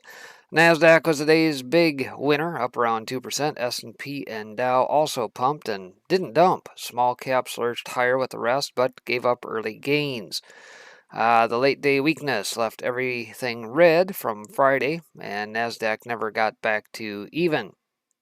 This is all the major U.S. equity indices are hovering and testing key technical levels. RTY at 50-day moving average, S&P at 100-day moving average, NASDAQ at 100-day moving average, Dow less than the 100-day moving average. There we see the quad graph there depicting that. So while the initial momentum of the day was ignited by a short squeeze, those gains quickly disappeared. And there we see it. They obviously did not recover here back to what it was from even yesterday. And it says small caps ramped to their strongest relative to NASDAQ in 3 months before stalling and fading back. There we see that as well. For more context, small caps had overshot the relationship relative to NASDAQ when compared with real yields. Today, flat-like reversion in that pair. And there we see that. Since the beginning of October here, we see a little bit of a decoupling, as it were, between the Russell 2000 NASDAQ 100 versus 10-year real yield. Breadth continues to stink. So the S&P versus breadth obviously diverged, dating clear back to March, and have yet to recouple. The skew continues to plunge as it appears traders are actually lifting downside protection relative to upside exposure. Treasury yields rose once again with long end up around 7 basis points up on the week. Says yield curves at 2x30s at its steepest in 3 months. There we see the 2x30 yield spread since the FOMC meeting here, dating back to around the 22nd, 23rd time frame of September. Break-even surged to their highest in 4 months as well. There we see that. And that was the biggest one-day surge in break-even since, well, Biden was selected, not elected, selected. Let's correct that there, Zero Hedge. And the dollar rallied back to unchanged on the week. There we see the Bloomberg Dollar Index as well. West Texas Intermediate soared above $79 today, a new 7-year high. So energy on the rise. Apparently we're trying to play catch up to China and what is going on in Europe. But some context shows a barrel of oil, the equivalent price for European natural gas is a stunning $230 a barrel. And there you see the EU gas versus UK gas versus US gas. We're clear down here. They're tracking well ahead of us. Let's hope that we don't have to compete and try and get caught up in that run, shall we? And U.S. natural gas also soared today to its highest in 12 years. Notice that the U.S. natural gas BOE is now around 107, which was around $30 rich to West Texas Intermediate. Natural gas futures, obviously, here we are, and tracking back to, about 2008 levels at this point. Finally, spot the difference. Back to work stocks versus stay-at-home stocks, tracking versus Castle back to work barometer. Major divergence there since, the scamdemic started. It was almost like that was planned.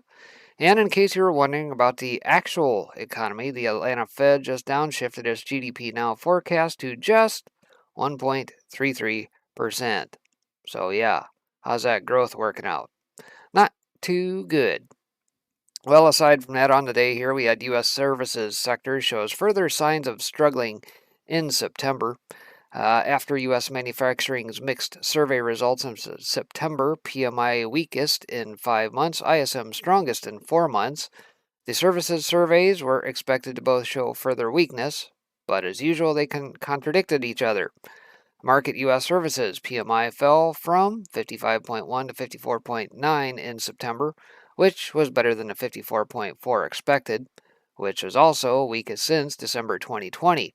ISM services rose from 61.7 to 61.9, smashing expectations of a drop to 59.9. So I guess that's what they rallied on here today, I suppose. I don't know. And those moves happening as hard data's trend has continued lower. And there we see the delta between those.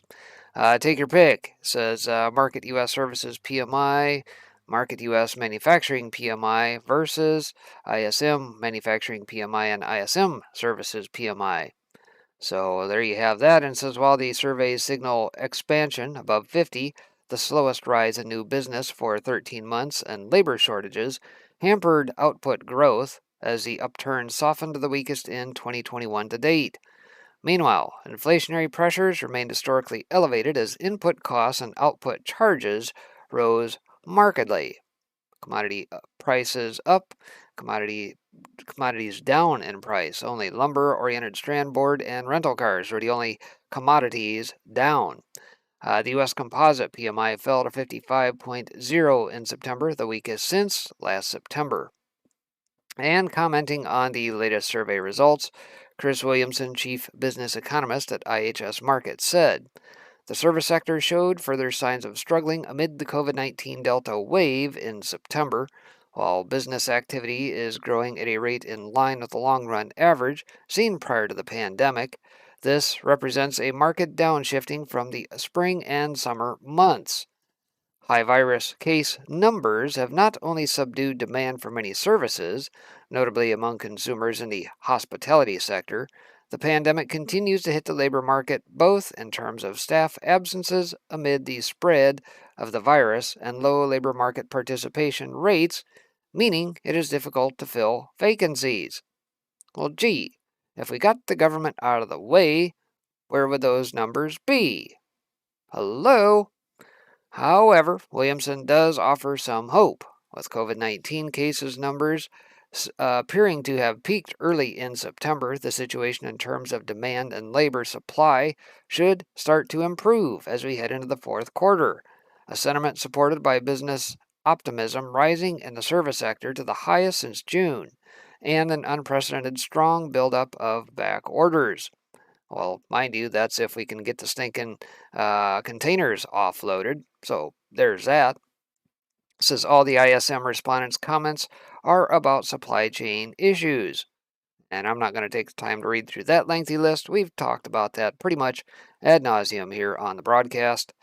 But what happens to all that hope if the stummy deal continues to flail and debt ceiling talks stall even further? Oh, and remember, Fauci said, there is no Christmas for America. Well, he flip-flopped a little bit on that here today. So, yeah, we'll have to see whether or not Christmas is back on or not, right? Yeah, screw Fauci. In any case, gas prices in Europe are now the equivalent of $230 of oil. Just briefly talked about that. This by oilprice.com here says, the benchmark European gas prices continued their rally this week, surging to near new record highs on Tuesday to an equivalent of $230 a barrel oil, amid a wider energy commodity rally driven by supply concerns ahead of the winter. And again, here's a graph that we just cited in the roundup on the day.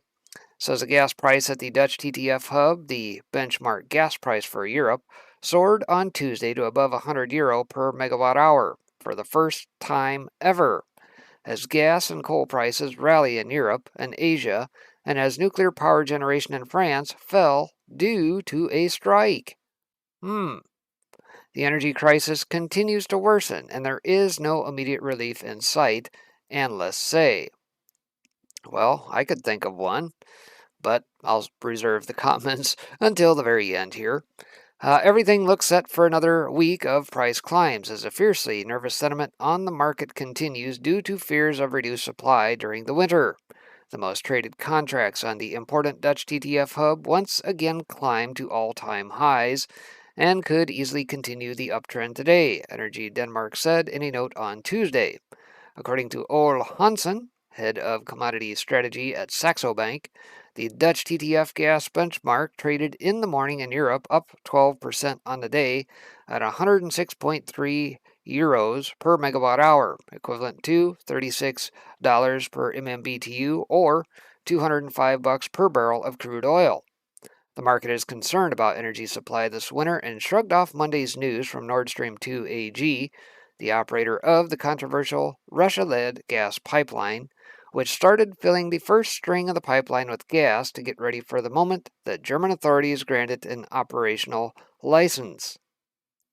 With an uncertain start of Nord Stream 2, gas prices in Europe continue to surge, also due to forecasts of cold weather in northern Europe and lower production of electricity from nuclear generation in France due to a strike. Now, wait a minute. This says that they're forecasting colder weather in Europe, but yet another report says they're in for a milder. So which is it? You guys aren't getting your story straight here. All energy prices, coal, oil, gas, power, are up. There doesn't seem to be any let up to the rallying, a gas trader told Reuters. And like I said, reserving my comments for last, again, along the lines of, old Ronald Reagan saying, the problem is government. The 9 worst words he can possibly hear. I'm from the government and I'm here to help. Here, let me break your legs.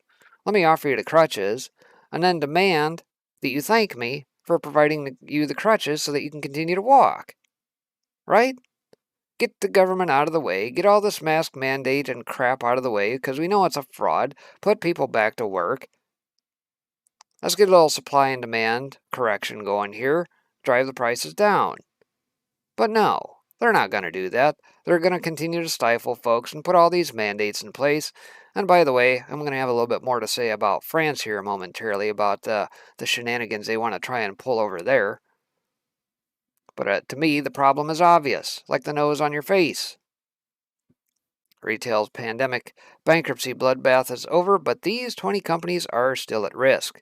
It's not a retail dive here today.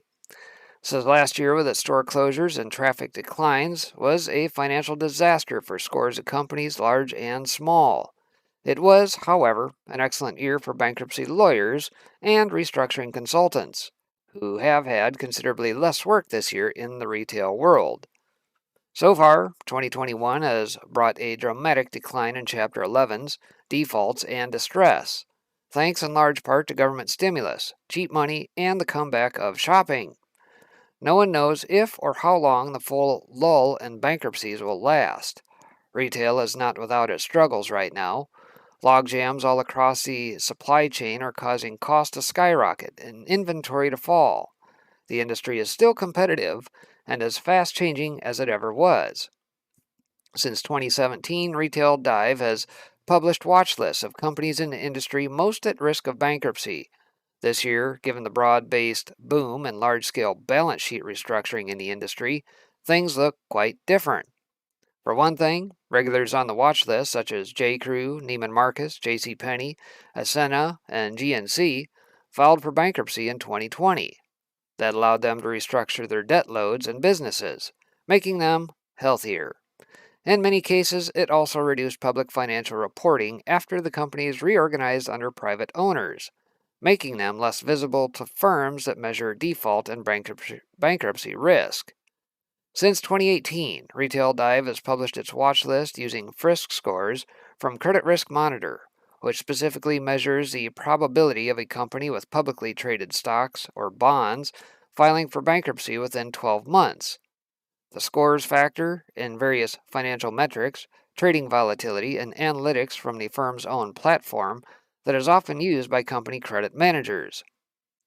In the spring of 2020, those retail companies with the lowest risk scores, indicating the highest risk of bankruptcy, numbered 27. By that fall, after a wave of bankruptcies following the worst months of the COVID-19 crisis, the list stood at 17. As of October 1st, retailers with the lowest risk scores had fallen to 3. Party City and Rite Aid each have risk scores of 1, indicating a 9.99% to 50% chance of filing for bankruptcy within the next 12 months. Online apparel seller Digital Brands has a risk score of 2, which comes with a 4% to 9.99% chance of bankruptcy by credit risk monitors calculations. And that's it. Because it focuses on publicly traded companies, the Frisk score doesn't cover the entire world of retail, and its metrics don't capture every aspect of a company's performance or financial profile. Another risk measure is S&P Global Market's intelligence list of most vulnerable retailers, which again covers publicly traded companies. As of September 17th, that list included Express, Casper, J. Jill, Tuesday Morning, Digital Brands Group, and Vince, all of which had between a 9% and just over 20% chance of defaulting over the next year, according to S&P. Debt ratings provide another window into who is vulnerable to default, which can mean a lot of things, and bankruptcy. Those companies that carry C-level ratings with Moody's include 99 Cents Only, Belk, Talbot's, the reorganized Neiman Marcus, and Tailored Brands owned Men's Wearhouse. So I'm not going to read through this whole thing. I find it interesting that because over the last several years, pre-COVID, there had been quite a rash of retailers that had gone belly up. Obviously, you probably see that by way of empty box stores and that around your respective towns and neighborhoods and that may or may not have gotten filled by something else. Perhaps even in some of your anchor stores and that in various malls and that are probably pretty close to being empty at this point. In any case, retailers with C grades from Moody's, like we said, Rite Aid, Board Riders Inc., 99 Cents Only, Party City, Premier Brands Group, NMG Holdings, which is Neiman Marcus, Men's Wearhouse, Jill Acquisition, or J. Jill, Belk, and Talbot's all round out that list. Claims put per market prices, Tailored Brands again, JCPenney, Belk, J. Crew, Tuesday Morning, all show up on there. Tuesday Morning, Off-Pricer Tuesday Morning went through a bankruptcy in 2020, a year that brought deep pain for the retailer that was without an e-commerce channel and already struggling to grow its sales and profits. Just a couple months after exiting bankruptcy with a smaller footprint, Tuesday Morning was listed on S&P Global Market Intelligence's list of most vulnerable publicly traded retailers. This year, Tuesday Morning has tapped former executives from off-price peer Burlington as well as from Michaels as it tries to engineer a turnaround. In its most recent quarter, Tuesday Morning reported comparable sales that had returned to 2019 levels and a smaller operating loss, but also smaller margins because of supply costs. And then there's Party City. Well, Party City sales are ticking up from last year, and it is back to operating at a profit, after the early pandemic months weighed heavily on its sales and led to massive losses. But the company went into the pandemic with struggles, including a large debt load. The Delta variant's impact on social gatherings going forward adds a layer of uncertainty to the party goods seller. As it heads into the back half of the year, Party City is planning to ramp its Halloween pop-ups from last year's 25 through its holiday hiring plans fall short of last year. And it goes on to talk about Belk, Digital Brands Group. Maybe you guys know more about them. Those are just a couple that I'm familiar with. Men's Wearhouse, obviously, Tailored Brands, owner of Men's Wearhouse, and Joss A. Bank, was uniquely vulnerable to the pandemic's store closures and the rise of work from home era. After closing hundreds of stores and filing for Chapter 11, the company emerged from bankruptcy in December. Well, yeah. I mean, what's the point in wearing a suit at this point if all you got to do is sit on a Zoom camera and do your meetings that way? So I guess kind of like a mullet where you got business in the front and party in the back, I guess, you only have to really dress for the upper half. Just throw on a shirt and a blazer and, probably sit in your skivvies, I suppose, huh? No real need for a Men's Warehouse at this point. That's crazy talk. In any case, other news around the old webosphere by way of some financials here. New vehicle sales plunge as prices soar amid supply chain chaos, chip shortages, and depleted inventories. This out of Wolf Richter over at wolfstreet.com today.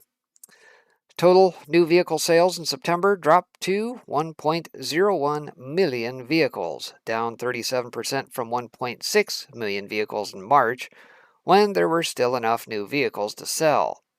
The industry's standard seasonably adjusted annual rate, SAR, of sales, which adjusts for the number of selling days per month and for seasonal factors, and converts the monthly sales into what sales would be for an entire year, plunged for the fifth month in a row by 29% year over year to 12.2 million units SAR, the lowest outside of the 2 lockdown months since June 2011, according to data from Bureau of Economic Analysis.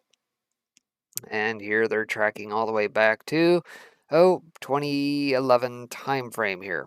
I guess we'll scrub out what took place between 2019 and 2020. But during the Great Recession, there was a collapse in demand as consumers went on buyer's strike and decided to drive their vehicles for a couple more years instead of trading it in. And they kept doing it for years.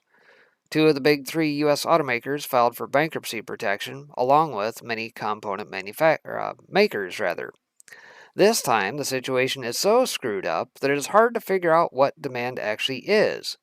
We only know that it exceeds supply, but supply has been thrown into total chaos by the semiconductor shortage that has triggered plant shutdowns globally. Over the past few months, inventories of new vehicles have collapsed.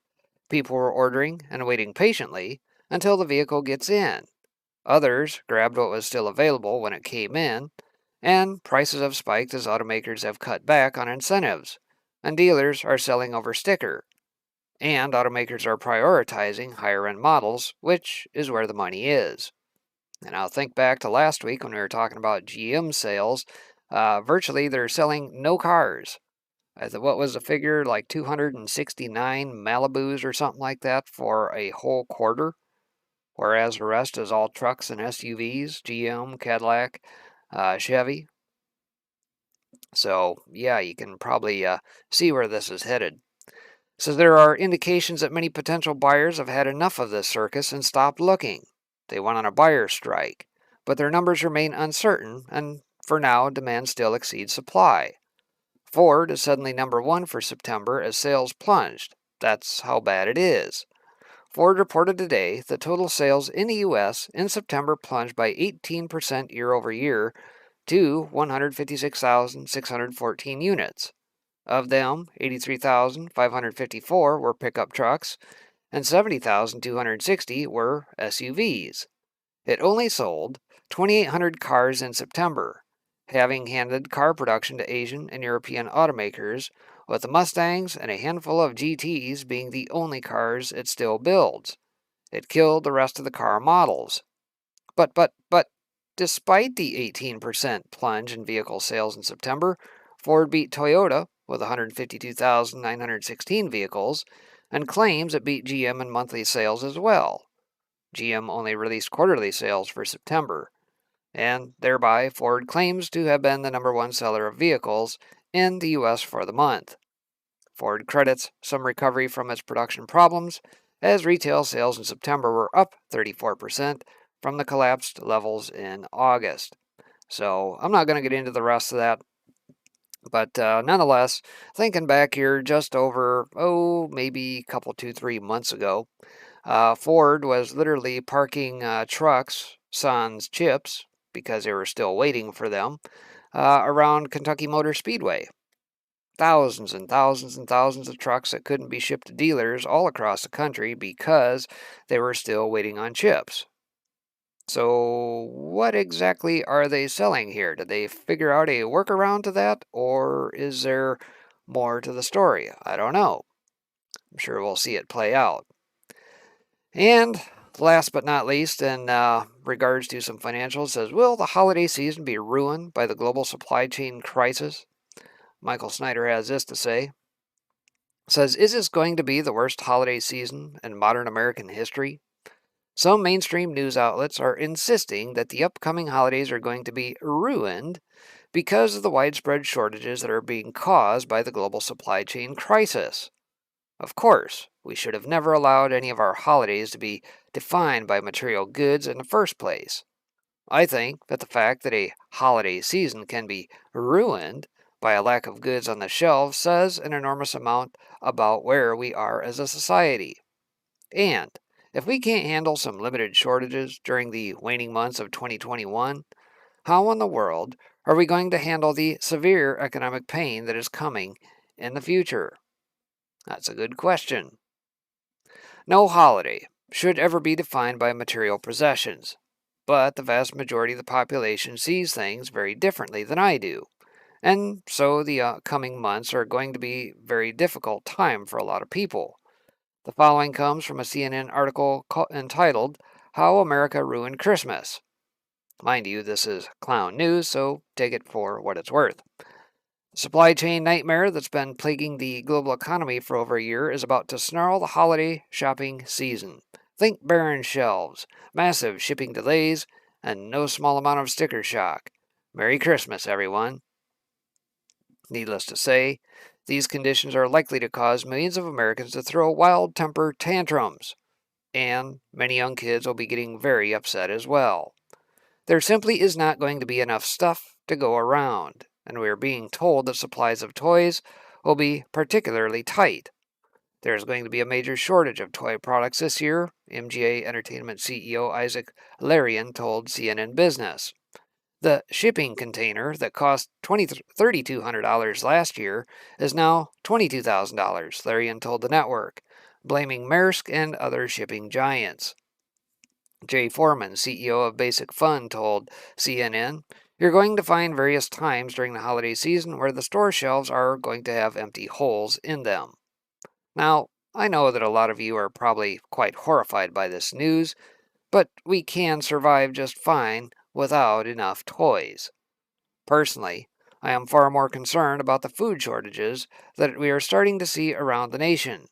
One of my readers noticed that inventory levels are getting extremely low at the local Albertsons. Wanted to let you know that we just went to the store today, Albertsons, and we are now noticing thin and empty shelf spaces. Pretty much every aisle. Didn't notice any one item being very low except chicken. Otherwise, the low or cut or out inventory was pretty uniform aisle to aisle. Don't know if part of it's because locals are starting to take the shortages issues serious and stocking up, or shortages are starting to hit our area, or both. The store was packed with people. Interesting how quickly it changed around here in a week or two. And another one of my readers that lives in the middle of the country says that he is starting to see things happen that he has never seen before. The lack of workers here is getting worse. Sonic in my small town has resorted to blocking off 40% of their car spots because they simply do not have the car hops to service them. They have also resorted to hiring a male car hop. I ate there yesterday, and they had run out of onion rings. Never, ever had that happened before. Also, see more and more help wanted signs around town and everywhere I go. Well, as I have discussed previously, one of the biggest reasons for the shortages is a lack of qualified workers. There are millions and millions of jobs open right now, and we just don't have enough people to fill them. Companies are starting to get desperate, and in some cases that could be potentially dangerous. For example, in California they are now training teenagers to be truck drivers. Inside Edition spoke to a California 17-year-old named Isabella, as she trained behind the wheel. She's one of several teens at Patterson High School who are participating in one of the first truck driving programs for high schoolers in the U.S. There's a huge need. We're short about 63,000 drivers today, instructor Dave Dean said. Isn't that strange? Over in the UK, there is such a shortage of drivers that the UK has called out the military to help deliver fuel. The Army started supplying service stations in the United Kingdom on Monday in an effort to end more than a week of shortages that have forced pumps to close and left motorists without fuel. Tanker drivers from the military underwent training over the weekend to deliver fuel across the country starting on Monday. The UK government said in a statement on Friday that almost 100 tanker drivers will be deployed from this week to further relieve pressure on petrol stations and address the shortage of HGV, heavy goods vehicle, drivers. Where did all the drivers go? In my entire lifetime, I have never seen anything like this. Elsewhere in Europe, an energy shortage has suddenly erupted, and this threatens to send power bills into the stratosphere. Just check out what is happening right now in Italy. Household electricity bills will rise by 29.8% for the typical family, and gas bills will go up by 14.4%. Italy's Energy Regulatory Authority, ARERA, confirmed in a press release last week. The new national tariffs came into effect on Friday, the start of the fourth quarter 2021. The increase comes amid surging energy costs across Europe and beyond. The price rise passed on to Italian consumers could have reached 45%, Herrera said, if the government had not stepped in to cap the new rise in rates. On the other side of the globe, China is experiencing an unprecedented energy crisis as well. Now, we are heading into the cold part of the year in the northern hemisphere, and this will put even more strain on tightening global energy supplies. Even in a best-case scenario, things could get really crazy this winter. So let's hope that a major war doesn't erupt between Israel and Iran, because that would push energy prices much, much higher. The global economy is teetering on the brink of a complete and total breakdown, and it wouldn't take very much at all to push us over the edge. So let us hope for the best, but let us also prepare for the worst. So there you have it in the words of Michael Snyder, kind of giving a round robin of many of the things that we've covered here over the last couple of weeks by way of supply chains, energy, and everything else across this little marble. And it's probably not going to let up anytime soon, but I do find it interesting that they are training truck drivers right out of high school. That's kind of interesting. Probably not necessarily a bad thing. Perhaps we're finally getting out of the throes, if you will, of enticing kids to go spend money in colleges and take on debt for degrees that don't make sense, and then be stuck with that debt for a lifetime. I mean, what's the point in some of these ridiculous curricula that universities and colleges have been pushing out there? Why not get an actual job that you can actually start making money at? And totally go dirty jobs like Mike Rowe style here. But anyway, so like I said, France apparently is going to be fighting this battle here very shortly. And if we think that we've seen enough of the folks in the streets, well, wait till they try and push this garbage. The French Senate introduces bill to mandate COVID-19 jabs for all beginning January 1st, 2022. So following in the footsteps of much of Europe, France has introduced several stringent jab mandates that have irrevocably changed the landscape of life in the nation. The City of Lights has been illuminated with the allegorical ambiance of pitchforks and torches, as massive protests have taken to the streets of Paris, since President Emmanuel Macron announced measures on July 12th that require proof of vaccination to enter cafes, restaurants, and even hospitals. The forewarning of the outcries of those protesters has now reached its apotheosis, as the Social Affairs Committee of the French Senate has introduced a bill that will require mandatory vaccinations against COVID-19 for all citizens beginning on January 1st, 2022. And here's the bit of the legislation right there, dated October 4th, so just yesterday. The proposed vaccine mandate was introduced by Senator Bernard Jomier on October 4th. Jomier, the senator of Paris who introduced the law proposition, sits as the vice chairman of the Social Affairs Committee. He is also a member of the Parliamentary Office for the Evaluation of Scientific and Technological Choices, Social Security Assessment, and Control Mission, and Socialist, Ecologist, and Republican group within the French government. That's a mouthful. If that's all one group, or is that several, I suppose. Jomier, a member of the Socialist Party, continues to work as a physician as he had preceding his initial term as a senator, which began in 2017. He and his fellow senators, Marie-Pierre Le Gontrie, Monique Lubin, among others, had initially introduced the premise of a nationwide vaccine mandate to the French Senate on August 31st, but have since crafted the premise of the bill in a much more actionable manner at its first reading before the Social Affairs Committee. Jomier's version for enacting compulsory jabs against COVID-19 would cite precedent that had already requires inoculations against other diseases. Under Article L3111-1 of the Public Health Code, there are currently 11 mandatory vaccines required for citizens without medical exemptions.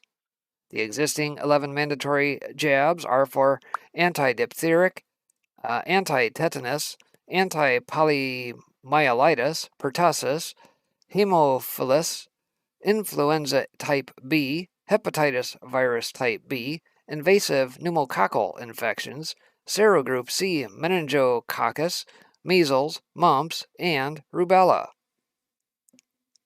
Jomier's law proposition would amend that article of the Public Health Code to add vaccinations against SARS-CoV-2 to that schedule.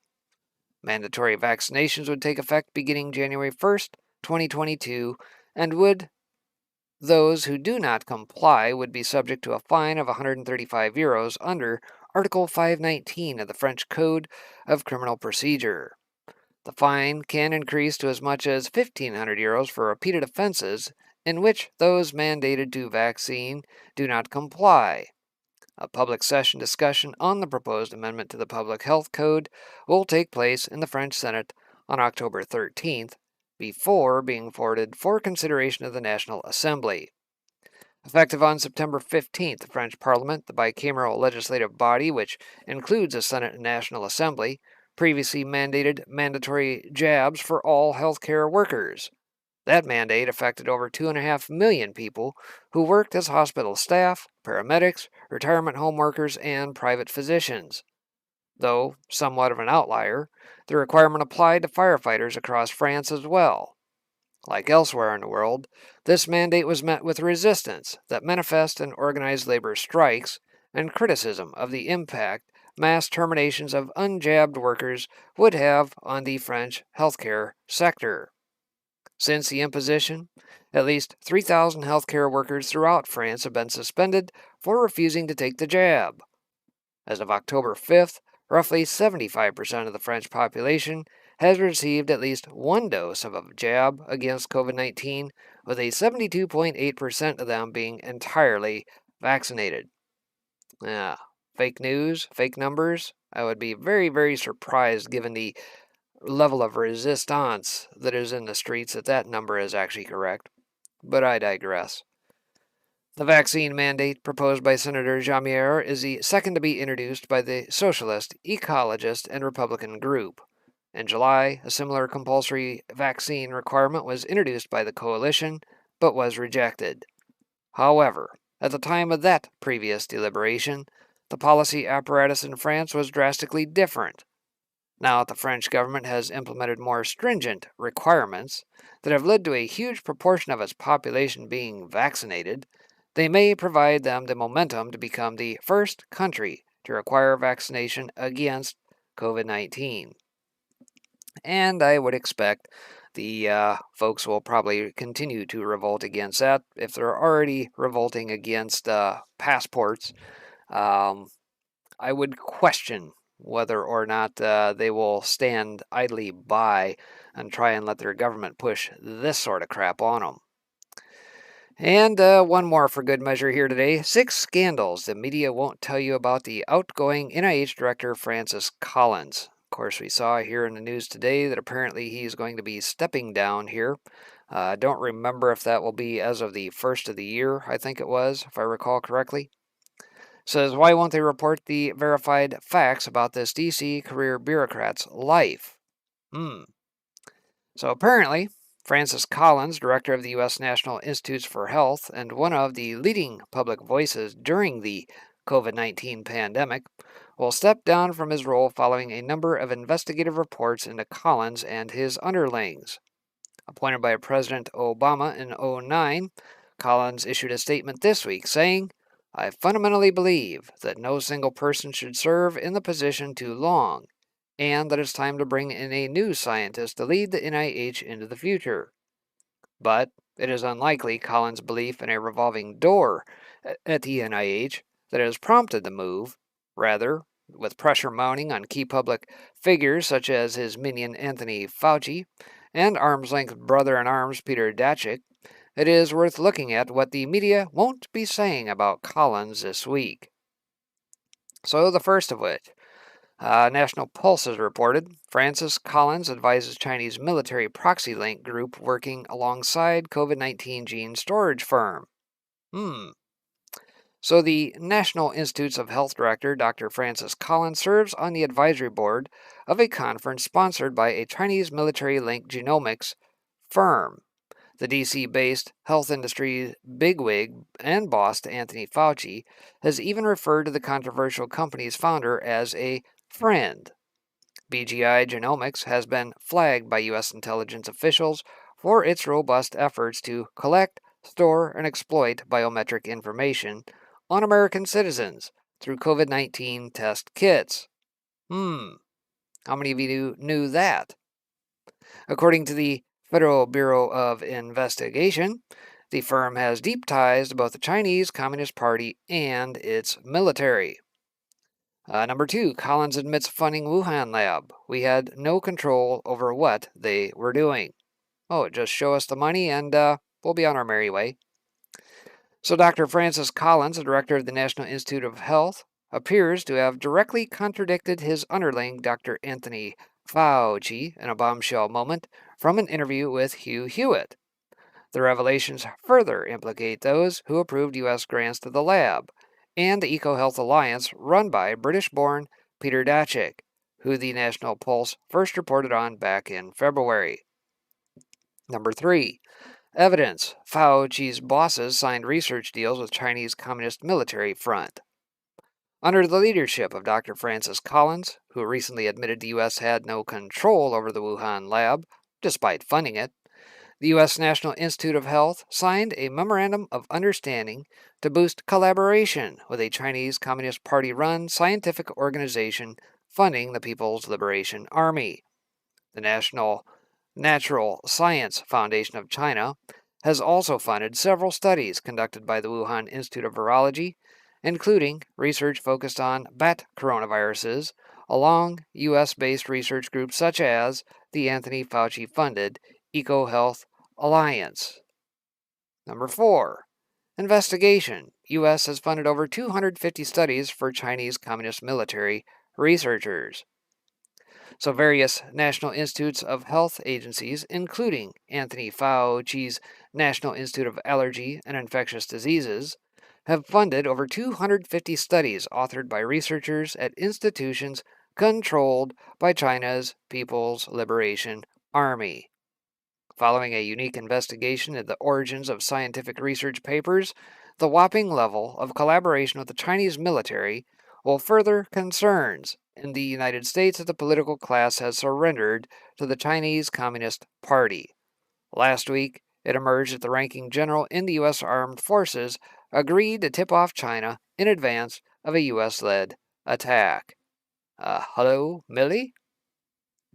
Number 5. America has given millions for quote-unquote research at Chinese communist-run facilities since the COVID outbreak.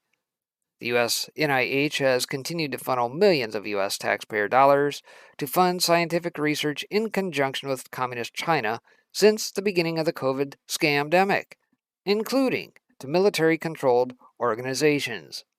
Over half of the grants sent since early 2020 came from, dun-dun-dun, Anthony Fauci's National Institute of Allergy and Infectious Diseases. And number 6. U.S. nationals Institute of Health fires 54 researchers as ongoing investigation reveals 93% failed to disclose links to the CCP. The National Institute of Health, the foremost research institute under the auspices of the U.S. Department of Health and Human Services, has investigated 189 researchers for undisclosed ties to foreign countries, 93% of which were linked to China. The fresh round of terminations resulted from an ongoing investigation at the taxpayer-funded NIH into the failure of grant recipients to disclose financial ties to foreign governments. In reality, accountability in a post-COVID era is what likely shuffled Francis Collins off from his otherwise immortal coil at the top of the NIH. Not that the corporate media would ever tell you any of that. So yeah, there's that. And last but not least on today here, take a little round tripper through the old boards and what the Anons are digging on.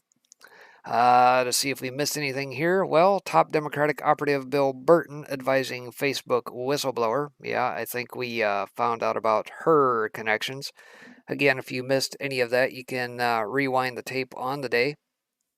Go back, check that out. I think I started broadcasting that maybe about, an hour after or so the morning show, if you missed it. And then they took a little break here for about half an hour or so around the lunch hour and came back and kind of concluded things. So if you missed any of that, you can check that out. Doctor tracks the changes in blood analysis of one of his patients pre and post vaccine.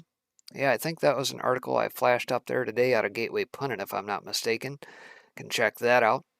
Ana Navarro justifies violence against female Senate. And isn't she the one that was one of the activists going after Cinema in Arizona State last week? Yeah, she might be in a little bit of trouble. Not supposed to film in a bathroom, apparently. Herbs for cleaning the blood and support the liver and kidneys. Yes, we're obviously going to need remedies outside of the norm, if you will. Facebook whistleblower Francis Haugen testifies before Senate Commerce Committee. Spoke about that already. Capitol Police shutting down roads as they investigate a suspicious vehicle outside the U.S. Supreme Court. Did see that come through earlier on the day as well. Didn't get to see what the hubbub was about or how it was resolved. 6 scandals the media won't tell you about outgoing NIH Director Francis Collins. That's the article we just got done covering out of the National Pulse. Make America Great Again. Yeah. Let's see, FBI raids NYPD sergeants. The sergeants' union must have donated to a Trump PAC. Yeah, it seemed kind of fishy about that. Obviously, there's a head of the New York PD sergeants group that has been very vocal against de Blasio and Mr. Biden here as of late. Apparently got a little tip and was paid a visit. A Wisconsin special counsel issues subpoenas for the 2020 election audit. So outside of what is going on in Arizona, Maricopa County, and other subsequent counties, or Pennsylvania or Georgia, Wisconsin seems to be stepping up a bit here as of late. General Flynn, stay focused. And I did see a piece where he was on, I forget where that was, or some upcoming conference net or something that was being talked about there. Suspicious vehicle outside the U.S. Supreme Court. Yep, we covered that one. Judiciary is totally effed. Well, yeah, we knew that, and it was kind of thrown in our face as of November last year. Wouldn't count on the judiciary for anything at this point. Anti-lockdown. Pro-life Catholic becomes premier of Australian state. All right. HRC. More frog panic. We're boiling. Hot October. Interesting. Indian years, widespread power crunch on coal shortage. I believe we covered that this morning, talking about India and Brazil as well. They're kind of in different circumstances that got them to that point, but they're going to be joining the fray with many other countries on probably trying to source coal and whatever else to get the lights on and heat.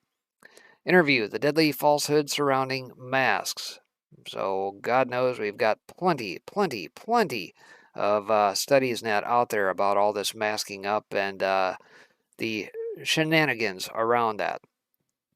So, that being said, that's going to do it for the wrap up here on today. Thank you for joining as always. Appreciate you guys tuning in. You can always scroll back on the old stream here today to catch the front end. We'll call it the bookends, if you will. The front end for the morning show and the back end for the wrap up on today. If you want to check out anything in between, feel free to do so. Till then, appreciate you guys tuning in, and we'll see you back tomorrow. Take care. God bless everybody.